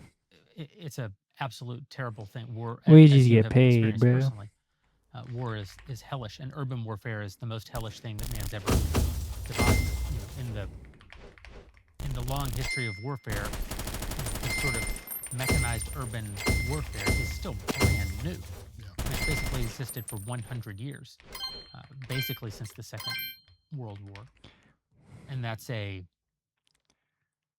when you think about having to fight Goy Hamas beamed. in the Gaza Strip, where there are 2.1 million people crammed into a unbelievably tiny stretch of densely populated territory, I don't know what the answer to how to do that is that isn't horrific. And I know that sometimes nations have to do it. I know that when ISIS is chopping people's heads off in Paris, Donald Trump has to go bomb ISIS in Syria. That's part of the responsibility of being the leader of the world, the president of the United States. That when you're dad, you sometimes have to do terrible things in defense of family, of your family, just as a metaphor. I know that if Israel wanted to wipe the Palestinians of Gaza off the map and eradicate them from the face of the earth, it would have been done rapidly. They certainly have the power. No one could have stopped them from doing it. You know, I know that Gaza has lost, or I'm sorry, I know that Israel has lost almost 1,000 troops in the war in Gaza, which, Whoa. if you have the power to eradicate your enemy from the air and to literally kill all 2 million of them, I don't know why you send 1,000 of your sons to die. Because you're not allowed to just kill everybody? Guys. Because you can't just drop a nuke on everybody and kill everybody? It's called like war But none crime. of that changes the horror of it. Because it's I actually certainly called a understand war why crime. when you look at You that, can't just kill everybody. you see something on horrible Earth. because you are seeing something horrible. I know that if I were looking at that, having experienced what you experienced at 18 and 19, my reaction to it might be even more visceral than it is. But I also know that if I were to look at it coming through 14 years, or at the time of the invasion of Gaza, let's say 12 years of being immersed in this JQ community that you've belonged to, I think that would obviously color how I see it as well. And so I suspect that the way that you see it is still impacted by that journey that you've been on in ways that you may see Yeah, differently probably. in the future. Probably that's why you think killing I don't kids say is that to be bad. condescending or patronizing, or to say that even my view of the war in Gaza is right. My view of the war in Gaza is complicated. I don't know what. This is deep I'm glad shit, that I'm dude. not the prime minister of Israel. Yeah, my opinion has, in a way, well, I've always been a two-state solution guy, which nobody likes, by the way. So the Palestinians hate that, the Israelis hate that. That's my position. It's never changed. But when I was going crazy, Israel's got to go. But another ethnic cleansing, it doesn't solve the problem. It's like river to the sea doesn't solve it either. That's why I say, I don't know, fix it somehow. But I'm beyond that now, Jeremy. Like I said what I said. I tried to save everyone, whatever, in my seeking the truth and trying to express some kind of justice for people that I'm not related to. And I have not. And by the way, my beef with Israel was always about 9/11 or the USS Liberty or the Iraq War. If I never thought Israel was involved in anything, what was my beef? It would still be terrible. Like, for example, what happened with Yemen and Saudi Arabia? People are starving to death. What's happened in Russia, Ukraine? Nobody even talks about it anymore. Yeah, a million casualties. So I talked to Jake Turks. He's like, why is Gaza such a big deal? Because of us. It's because of us and our war, and and I understand his perspective there. So for me, the content that if I even make any more content moving forward, I want nothing to do with politics. I want to pursue philosophy, write books. I want to go back to what I was doing before I got into this. Facts. Which was help people on an individual level. What I want for you and for people in your community is... Remember Lucas saying he was awarded ribbons in the military? He was, dude. And if you think he wasn't, they changed the history, dude. They literally changed the timeline. Bro's a hero. Dude, I love Lucas Gage, bro. Bro is legit. Tragic place. Paulton, I like your game to have a bonus round where it's a portal that teleports you into a bonus room. It's a spherical chessboard with holes and foils you have to dodge. The sphere rotates randomly and you have to try not to fall off while dodging the floor pits. Is that that sounds like what's it called game? I'll have to, that reminds me of what's it called? Fall Guys. A Fall Guys game. I like that though.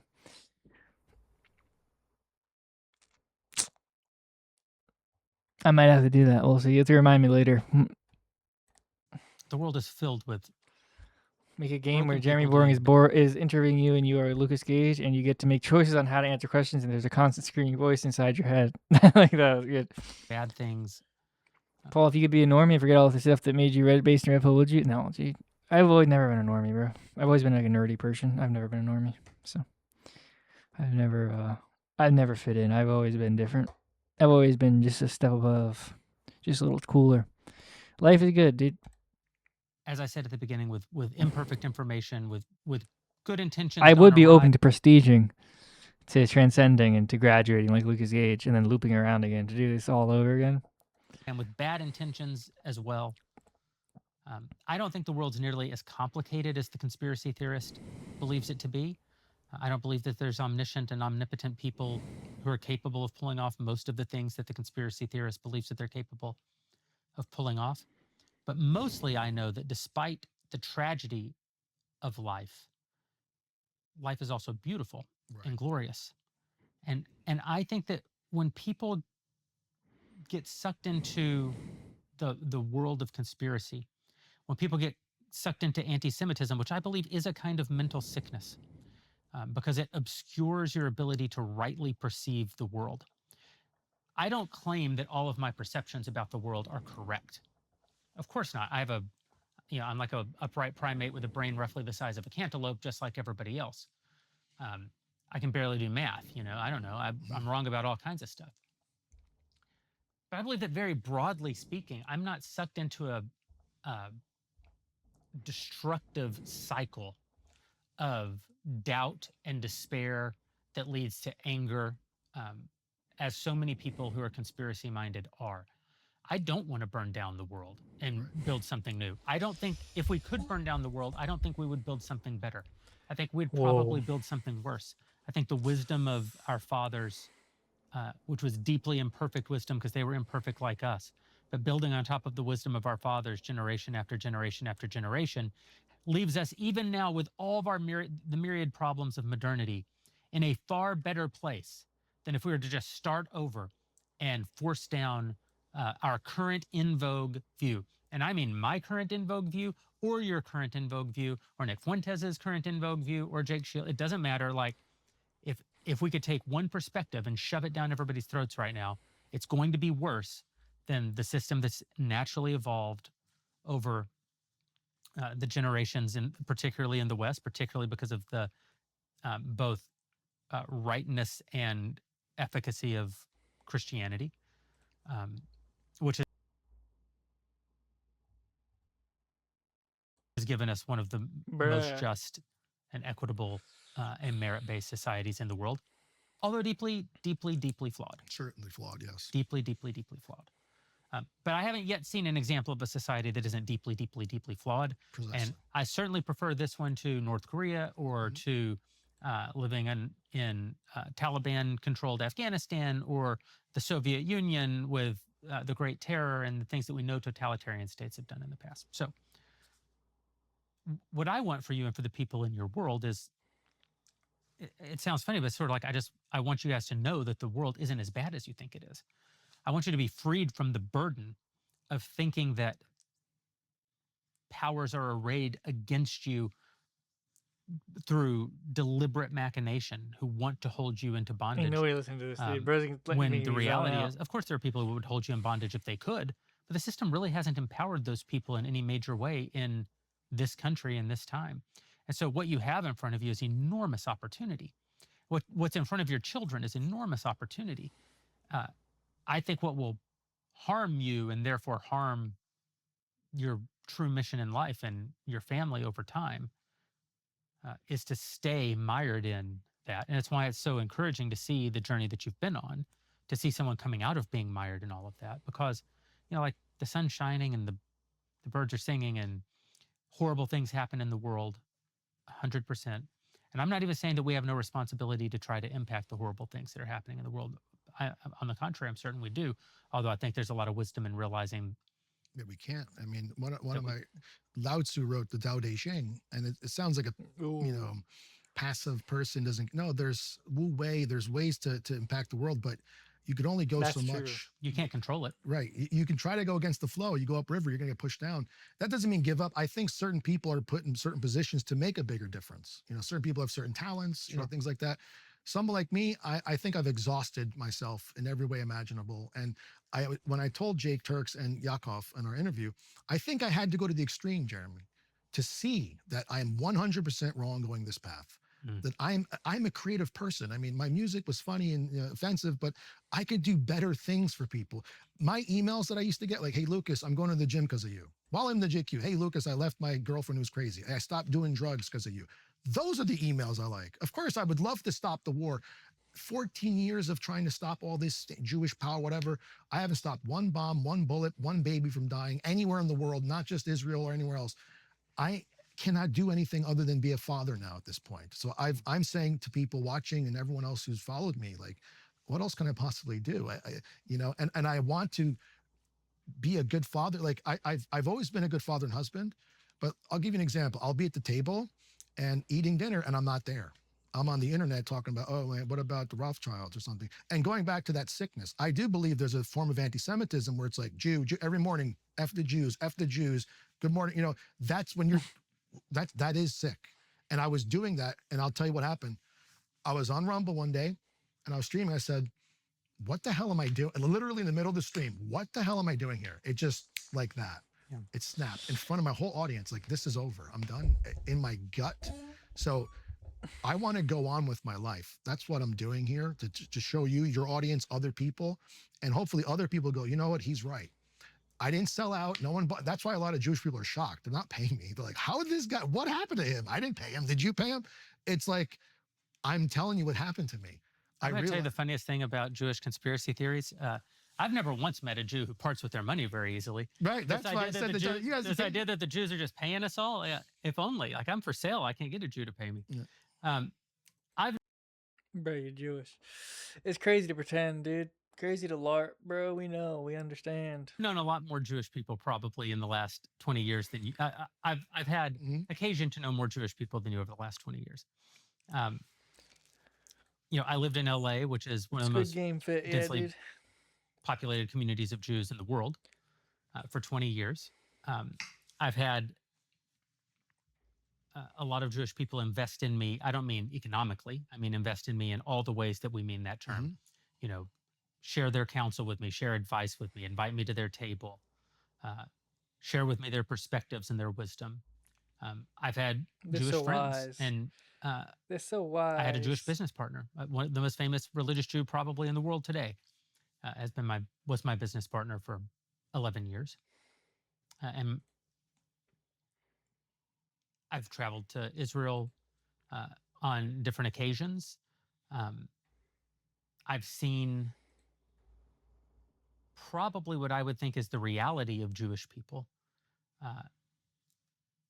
Reform, conservative, Orthodox, it's funny. I've attended a Reform Passover Seder, a conservative Passover Seder, and an Orthodox Passover Seder in my day. And for people who don't understand those distinctions, it's like, you might as well be saying that I've been hosted by the Catholics and by the Lutherans, and by the Universalists or whatever. Like, it's completely, totally different. They don't see eye to eye on much of anything. And the thing that I've kind of come to realize in my interactions with enormous numbers of Jewish people is that the best thing you can say about the Jews and the worst thing you can say about the Jews is how they're just like everybody else. That's right. And the idea that the Jews are more cohesive than many other groups of people, there's a lot of truth to it. But something that you hear from Jews when you talk to them is that always debating each other. Well, and even beyond that, one of the lessons of the Holocaust that really shocked Jews is that they realized that the rest of the world didn't see all of the distinctions among Jews that they see among themselves. There's no Ashkenazi or Sephardim to the Nazis. Right, exactly. There's no Reform or Conservative or Orthodox or Hasidic. There's no secular or from. All of those terms go out the door, and it's just Jew. And I think that that was for survivors of the Holocaust, for the people who settled the state of Israel in the, in 1948. That was unthinkable to them that could be true, because they see all the variation, they see all the disagreement, even hostility between different groups of Jews that exist in all peoples around the world that we sometimes don't perceive. So even when we say that they can be uniquely cohesive, which I think is true and is largely a product of persecution across time, they're only so much more cohesive than other groups of people. They're still they're still just like everybody else. From talking to many of them about their history, there's an interesting story when, I forget which general it was. I think it was Vespasian, or the first Jewish war, I believe. One of the generals, I think it was Titus, he was on his way to destroy everyone. And he got there and they were already killing each other. And he's like, he didn't want to get his victory wreath, because he's like, I cannot take victory over people whose God abandoned them. Hanukkah is between Jews who were Hellenized versus the Jews who didn't want to be. They're always hurting each other. Tiberius Alexander was a Jew general. It was like, so there are, but see, the problem is, and this is where I realized this, people say Jews are a monolith, from Hitler and Kodrianu, all these people.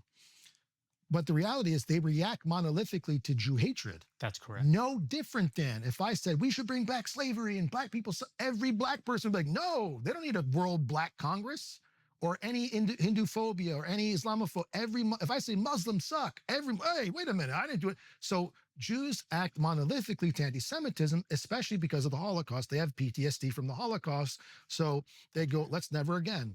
And one of the most powerful uniters of their people is the Holocaust and reaction to it.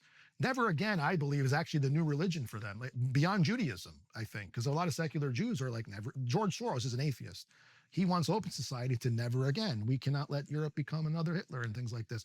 I understand his point. I understand where he comes from. I understand what Karl Popper taught him. I get it. But it's dangerous for them. A lot of left-wing Jews are causing damage when the Germans were being boycotted. Yeah, but a lot of left-wing humans are causing damage. Correct. People blame the Jews for our open borders. And we have the Vatican. And the Vatican, left-wing Catholics are worse on the border than and liberal. And people say a lot of the white nationalists think we just need race. Dude, half of our race is liberal, man. What are you talking about? Like you don't have anything in common with this guy in Seattle with his nose rings and people. Well, what we need is good ideas. Yes. We need, there are no, I'm thinking about a friend of the show who will say no one is good because she likes to throw Calvinism at me as a joke. But we need well-intentioned people operating in good faith, pursuing good ideas. Bad ideas are behind every bad thing that's ever happened. Sure. And no group of people has the monopoly on bad ideas. No group of people has a monopoly on bad people.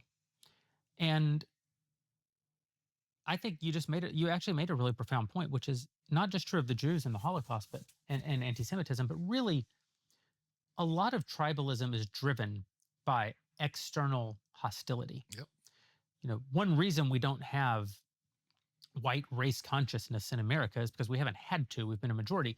And there's really no such thing as white people. Yeah. America was settled by the British, and then it was even more Germans came over, and then the Irish came over, and then the Italians came over. And that European migration that came in all of those different waves didn't see themselves as one group of people. Mm-hmm. The reason you see an emerging white consciousness in the country now is because there is opposition to that, what has historically been a diverse set of people, and they're being treated as one group of people. It's an umbrella term, like the word Jew. Like Jews are different peoples. There's Mizrahi, there's Yemeni, there's Sephardic, there's Ashkenazi, and Jew is like an umbrella term, just like white is an umbrella term, right? So, and when you start treating people monolithically, they act like a monolith. Exactly, and that's something I want to let my former audience understand. Like, guys, yeah, I understand what you're seeing. but they're acting that way because we're attacking them as one group. And we're doing the same thing. You know, a lot of Jews support Israel. I said, Jake, why do you support Israel? He's an Orthodox Jew. I'm like, is it because it's an escape pod, right? First of all, his people are there. They're already there no matter how it Is got it there. over yet? Like if I go in a war zone, Did we finish? whether the war is just or not, Oh, I wow. either got to There's get out of still there alive 30 or not. minutes Like left. we're under attack. What do we do? Somebody Right? shooting at you. Yeah, it's like I don't care about why Reagan or Bush or whoever president. Okay, they're already there. Okay, and also, it's an escape pod. Now, what are white people doing? Watch this.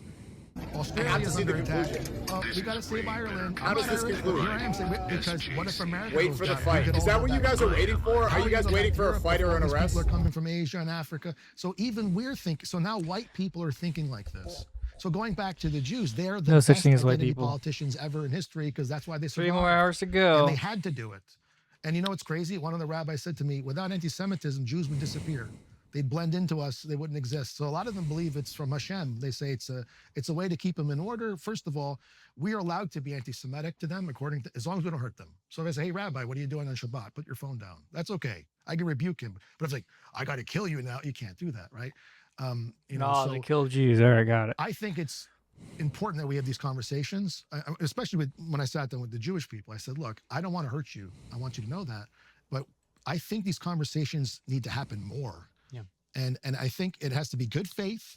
It has to be like I said earlier off camera, I've been able to shut off my emotions for the first time. I've been saying this whole time, I'm not emotional for like years. I'm not emotional. I'm a tough Marine. I'm actually extremely emotional. And I just recently once I saw my former supporters turn on me, it like was the final stab in my heart. And I'm not trying to be dramatic. It was like, okay, government betrayed, the betrayal story. You can see that. Oh yeah. But okay, I don't belong with anyone. And because I don't belong with anyone, guess what I can do? I could be the referee. So I could say, all right, I don't belong to any group. I'm going to just call out injustice everywhere. And that actually makes me unbiased. And my word weighs more, Jeremy, that way. It's like if I were a referee between Israel and Palestine and I wore a keffiyeh, that's not fair. If I wore a Star of David, it wouldn't be fair to the other side. If I wore even if I have a bias, hey, listen, that's a red card. I'm sorry. That's more just and that's more honest of me to be. So I find myself politically homeless in a way. Not that I say I'm not conservative or liberal or whatever. I mean, like, I don't want to be part of anything. I want to be on my own.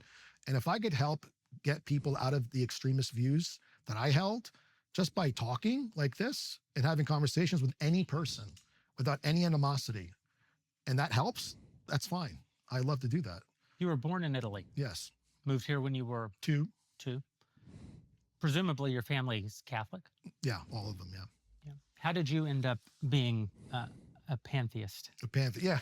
Well, it's. I was in the kitchen. My grandfather, when I he said, was "Damn, a this little pan kid, is said he saw powerful. the Virgin Mary I worship the in pan. sky. That's I'm a what pantheist." My mom just on a John in Jailers, meaning there's a woman in the sky. He described her Virgin Mary literally, but he's 6 years old. That's the He story, turned me though. into a demon. Maybe he saw it, maybe not.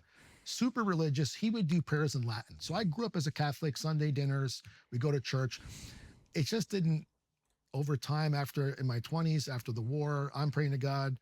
My father gave me holy water from Lourdes. I sprayed on the Humvee and all these little things. I had a rosary on my flak jacket. But after the war, I'm like, what kind of God would allow this? Why is this? I'm praying, but that guy got blown up. He's praying too, though. And they're praying to Allah and they're getting blown up. It's the same God, apparently. So either God does not intervene or he doesn't care. It's one of the other things you could think of. And I just got away from it. It didn't add up anymore to me. But I don't deny that there's some force that keeps everything together. I just don't think it's personal. I don't think it's a person that intervenes with our lives. I don't think it has anger. I don't think it has jealousy. I think these are imperfect traits. I don't think an omni-trait God is even is possible. I don't think a personal God is possible because personhood requires a boundary.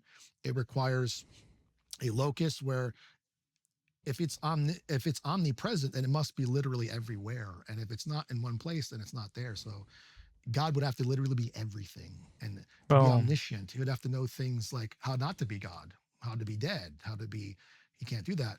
Could God even know his true nature? How does God know he wasn't created? He even has epistemic limits. Omnipotence. Well, is it he could do anything he wants or only what's logically possible? But God created logic, so why can't he change logic? Well, he can't because it's illogical. Well, then he's bounded by logic. There's the Aretha dilemma. Is God good because everything God does is good, or does he have a standard above him that makes him good? So there's a lot of philosophical things that I looked into, but I don't argue against people's religions because I think that if it makes you a good person and you love what it's doing, great. I only will argue if it's someone suffering. Like I remember. Yeah, this guy's just right, bro. Bro's just right. Love him or hate him, Lucas Gage is the philosopher of the millennia. Richard Dawkins saying, there's a woman who was terrified of hell. It drove her nuts. And he was able to get her away from that. But if you're a Christian and you have family and community and you enjoy it and you do Christmas and you do everything else, why would I take that from you? Even if I could take it from you, I wouldn't do it. And who says I can? Because you can't just decide not to believe in God. You have to be convinced otherwise. So I don't argue religion with people. I don't care. I do believe that there's something sustaining everything. I just don't think it's a personal entity. Could I be wrong? Is there a way it could be that's beyond my reasoning? Perhaps. I'm going to laugh at myself for the question that I'm about to ask you because it's reminiscent of Norm Macdonald's favorite question: where do your ideas come from? But where do your ideas come from? What to the extent that you don't believe in God, you don't believe in a font of knowledge or a font of wisdom, and yet you've devoted, however imperfectly, your entire adult life to the pursuit of truth. The first question is a moral question. Why? Why would truth matter? And the second question is a practical question. It's the same question, but it's on a practical level. What, in service of what? Well, what is truth? I mean, truth is what the state of reality is as it is. Now, we have a epistemic limit to that. We cannot observe reality literally as it is beyond their five senses. Right now, there's radio waves going through this room. You and I can't see them. There's frequencies your dog can pick up with his ears that we can't. Well, not him. He's very old. Well, he's old and yeah. But we are limited in our human form. So we don't know. We can only see phenomenon. We can't access noumena. We cannot know without sense perception, without representation. So what we can know is when something is no longer the case. So in science, when we do our things, we have models, if it's falsifiable, and then it predicts something until it no longer does, or it's explained better. With analytic truths, 2 + 2 is 4, or any tautologies, unmarried men or bachelors, we know that for certain because we developed those terms. But we don't know the nature of the world. We don't even know our own nature. So what is the truth essentially? Well, if you're a pragmatist, it's what works. If it's a coherentist, it's what all adds up. If you're a foundationalist, it's the one thing that you build on top. It's God. If you're Descartes. But frankly, it's what I think is congruent with reality in your experience. Now you could say, well, that's solipsistic. Well, that's why you need other people to converge to it. And that's why there's doubt, and that's why there's conspiracy theories, and that's why we don't know anything. So I don't think we're ever going to know the absolute truth. It's inaccessible to us. But why is it good? It's for our survival. It's for order. It's for justice. But what does that even mean? What is justice? Can I pick it out of a tree and show you justice? What is good? Can I bring? No, you can't. But it comes down to our survival as human beings, our well-being. I mean, I ask people this question all the time. If God said, do everything I say, but there's no eternal life, would you follow him? Do all these little things. You cannot have external relationships, extramarital relationships. You can't do this to Jeremy, but you're going to die after. Would you follow God? I don't know if you would, So there's little tricks I ask people who believe that put him in a corner there. And one of them is that one. Like, well, what if there's nothing after this? But he exists though. He could give you eternal life, but he doesn't want to. What do you do with that? You see?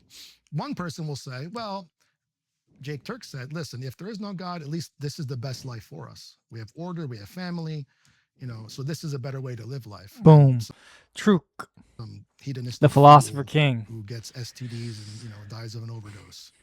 That's not a bad argument. Most people are playing a game. They don't know the rules to coach for people who are losing. Boom. Wow. Why? For me, it's what drives me forward. I just like order, Jeremy. That's what I like. I'm going to suggest to you, and it would be fun a long time from now, 20 years from now, to come back and have a conversation about it. But I'm going to suggest to you that you're very intelligent. You've studied philosophy. Your view of the world is not superficial or foolish. I think it's mistaken in this regard. But I'm going to suggest that your view of God is still emanating out of the underlying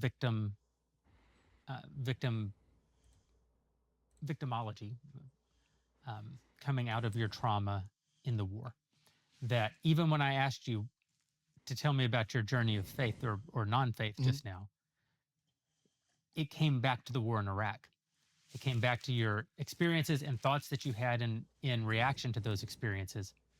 And I just wonder if at the end of, it's funny how in Christianity people deconstruct, right? They deconstruct out of their faith.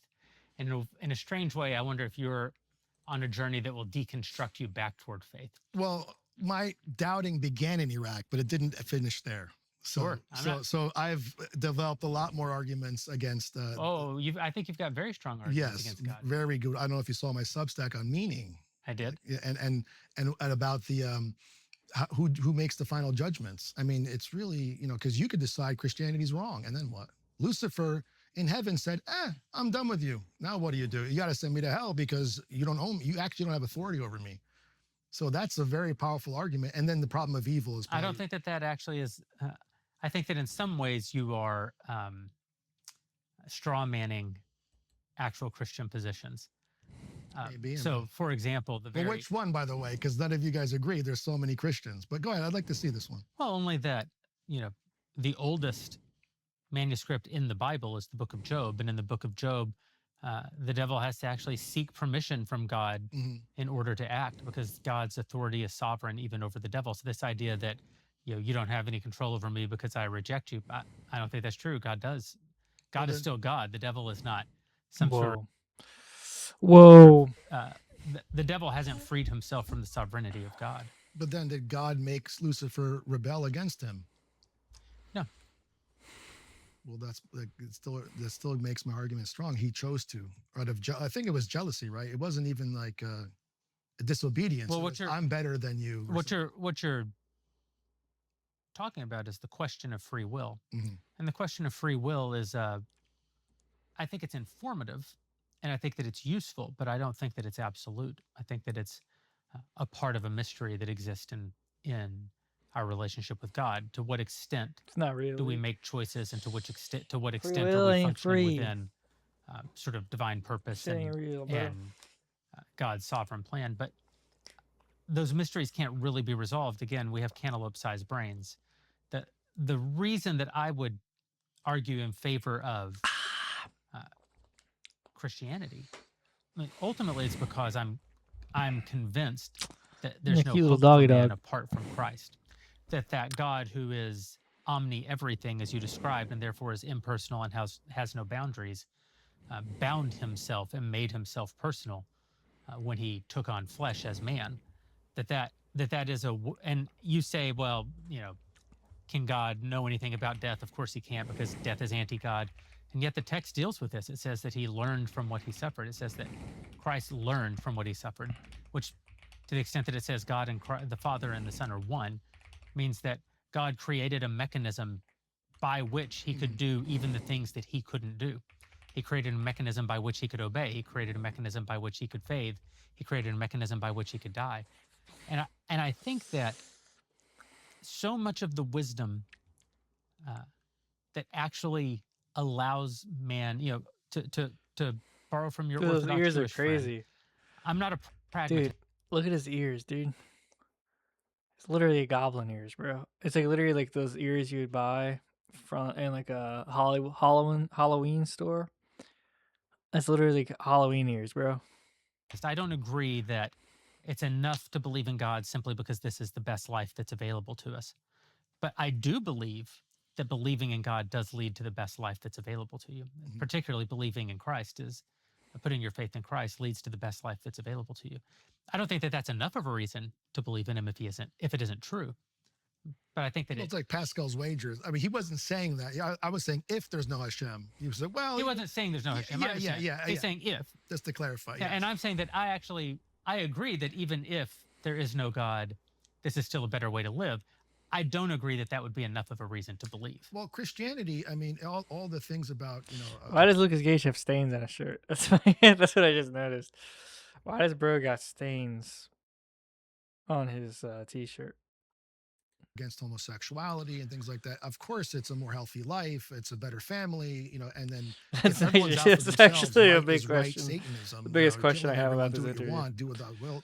It would be a disaster. I mean, these religions do have a purpose, I feel. I mean, they do create civilizations. They create order and justice and so on. I think that's right, but I think that to say they have a purpose, but that purpose doesn't apply to you, I think exempts yourself from one of the great parts of the journey of life. Well, I don't need a father figure to tell me not to kill children or babies, or I don't need, like, if someone said, look, pedophilia is legal. Of course, but I disagree that the purpose of religion is only to give us moral framework. In fact, I say often, I don't believe that God is fundamentally a moral instrument. He's an instrument of righteousness, but he's not an instrument of morality. There's something called process theology where God actually lives with us and learns from us. He's not this omnipotent, omniscient. He's the most powerful thing. He's the most knowledgeable thing, but he still has an interact. That would be more, to me, a more of accepting entity than this perfect, never changing. How does he think if he can't change? I mean, there's so many problems with these belief systems, but a process theology, a entity that grows with us, that's personal. That's a personal relationship that it benefits him too. That's why he changes his mind. That's why he regretted flooding the world, or now it makes sense. You see what I mean? Rather than, because a lot of people who deconstruct, Jeremy, are those who read the Bible from front to back. Like, oh, sure. This guy Justin DZ Deconstruction Zone, this guy on YouTube, several of these people were deep into it, and they like, wait a minute, Yeah, this Lucas makes no Gage sense. And he is uses floating the above Bible us, to dude. refute people, and it's We're like, here, okay. Lucas Gage. But there's up always here. a misinterpretation or out of context. I have a friend who's Muslim. He's like, the Quran's perfect. I'm like, well, how is it perfect though? Like, well, there's no mistakes. I pull up, here's a bunch of mistakes. Out of context. So there's always that with the religious people. But like, my father's extremely religious because of his father. I don't argue with him. He said, Jesus loves you. I say, okay, Dad, sure, it's fine. As long as everyone's happy and they function properly. I also think you cannot eliminate religion. I don't think that you could debunk all religions. I don't think you could debunk anything forever. Even flat Earth is still going. Yeah. So. Well, I agree with your dad. Jesus loves you. We've gone long. Oh yeah. But I want to ask Bro you read one Paul last Towns question before we review. let you go. Absolutely. I've been in back We're going through channels this with him. giant Let's just say transition. this. I've been in back You've been channels with him. places that most people, certainly most people watching this interview, have not been. And now you're journeying somewhere new. Where this road leads, I have no idea. You have no idea. But what do you hope that you're remembered for? What do you believe your mission to be? I in a way, I've always wanted to save humanity and help people. I think that by me going to this level and getting out of it will save people and help people change for the better. I want to be remembered for improving people's lives. That's what I want to be remembered for. I don't want to. I'm done destroying, Jeremy. I'm just done with war. I'm done with it. I'm not even commenting about the Iran war. I've said nothing really. I just want to move on and be positive. And that may sound cringe or something, but No, it's when nice. you put yourself at risk this long, and your family and your wife and everyone else, and then what do you get out of it? It's not even like good. And then everyone you fought for thinks you're a traitor. It's like, well, okay, I'm going to just go, good luck. You go fight the Jews all you want. I'm out of here. I want to make a positive contribution. And hopefully it comes with my philosophy. I have a few papers I have in peer review, which actually is an accomplishment, not being an academic at all. Yeah. And people say it's AI. Like, I dictate my work into Word. So I verbally, all my ideas, Claude, let's make it into an academic paper. Of course, he's going to shape it up nice, but authorship is your ideas. I have novel ideas on the Agrippa trilemma. I have my own metaphysics called infrastructural monism. I have structural nominalism. A lot of my things have to do with structure and synthesizing old works together. So I'm a systems person like you, actually. I don't care about the little details. I never really liked politics because I don't know the in and out. Well, Trump said this to Biden. I don't care. I have a book called The Fractured State, where I provide my own system of government called neo-federal unifism. It's a novel idea. So I have it out there on my website, lucasgage.com. I have a book called 99 Ways to Improve Your Life, which was on the back burner for years. Yeah. Now, coming from me, why would anyone read that book? You were just screaming your face off like a maniac. That's not really me.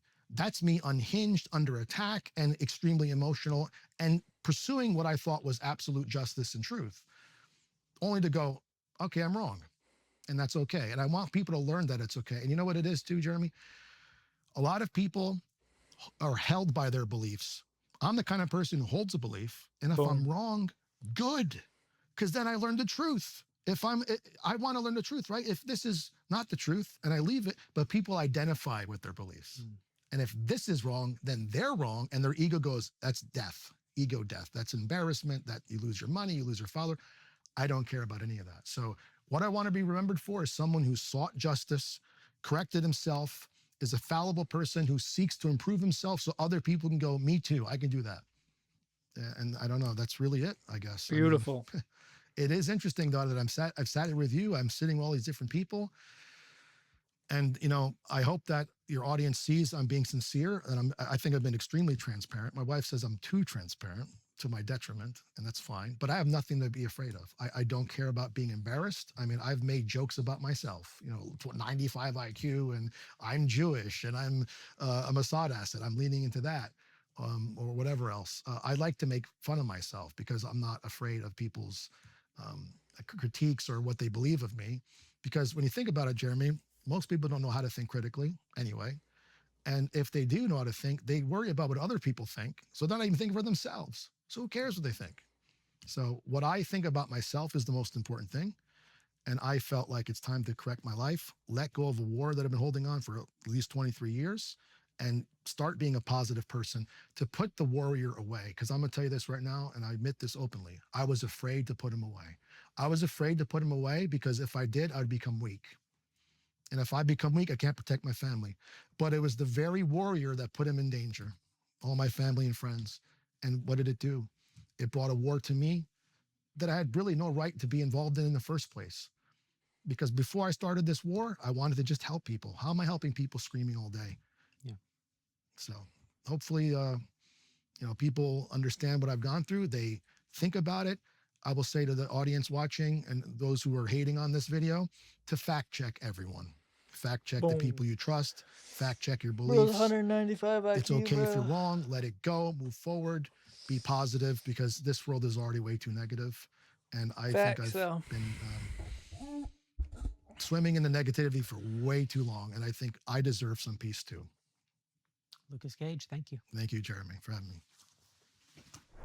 Yeah, I think it's fine. Fine interview. Nothing that crazy.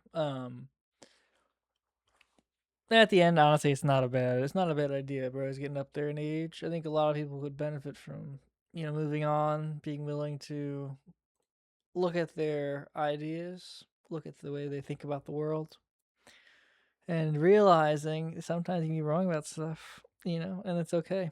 It's okay to be wrong about stuff. It's okay to think about whether you agree or disagree with stuff, you know, and nothing wrong with that. Nothing wrong with that, you know. Wish him the best. He's a very sincere person, even if you like him or disagree with him. Sweet guy. Good for him. Hopefully his life is good. Hopefully he hasn't enjoyed. Hopefully he has a nice time and nice life, and you know. We're rooting for him. We always will root for our day ones, you know.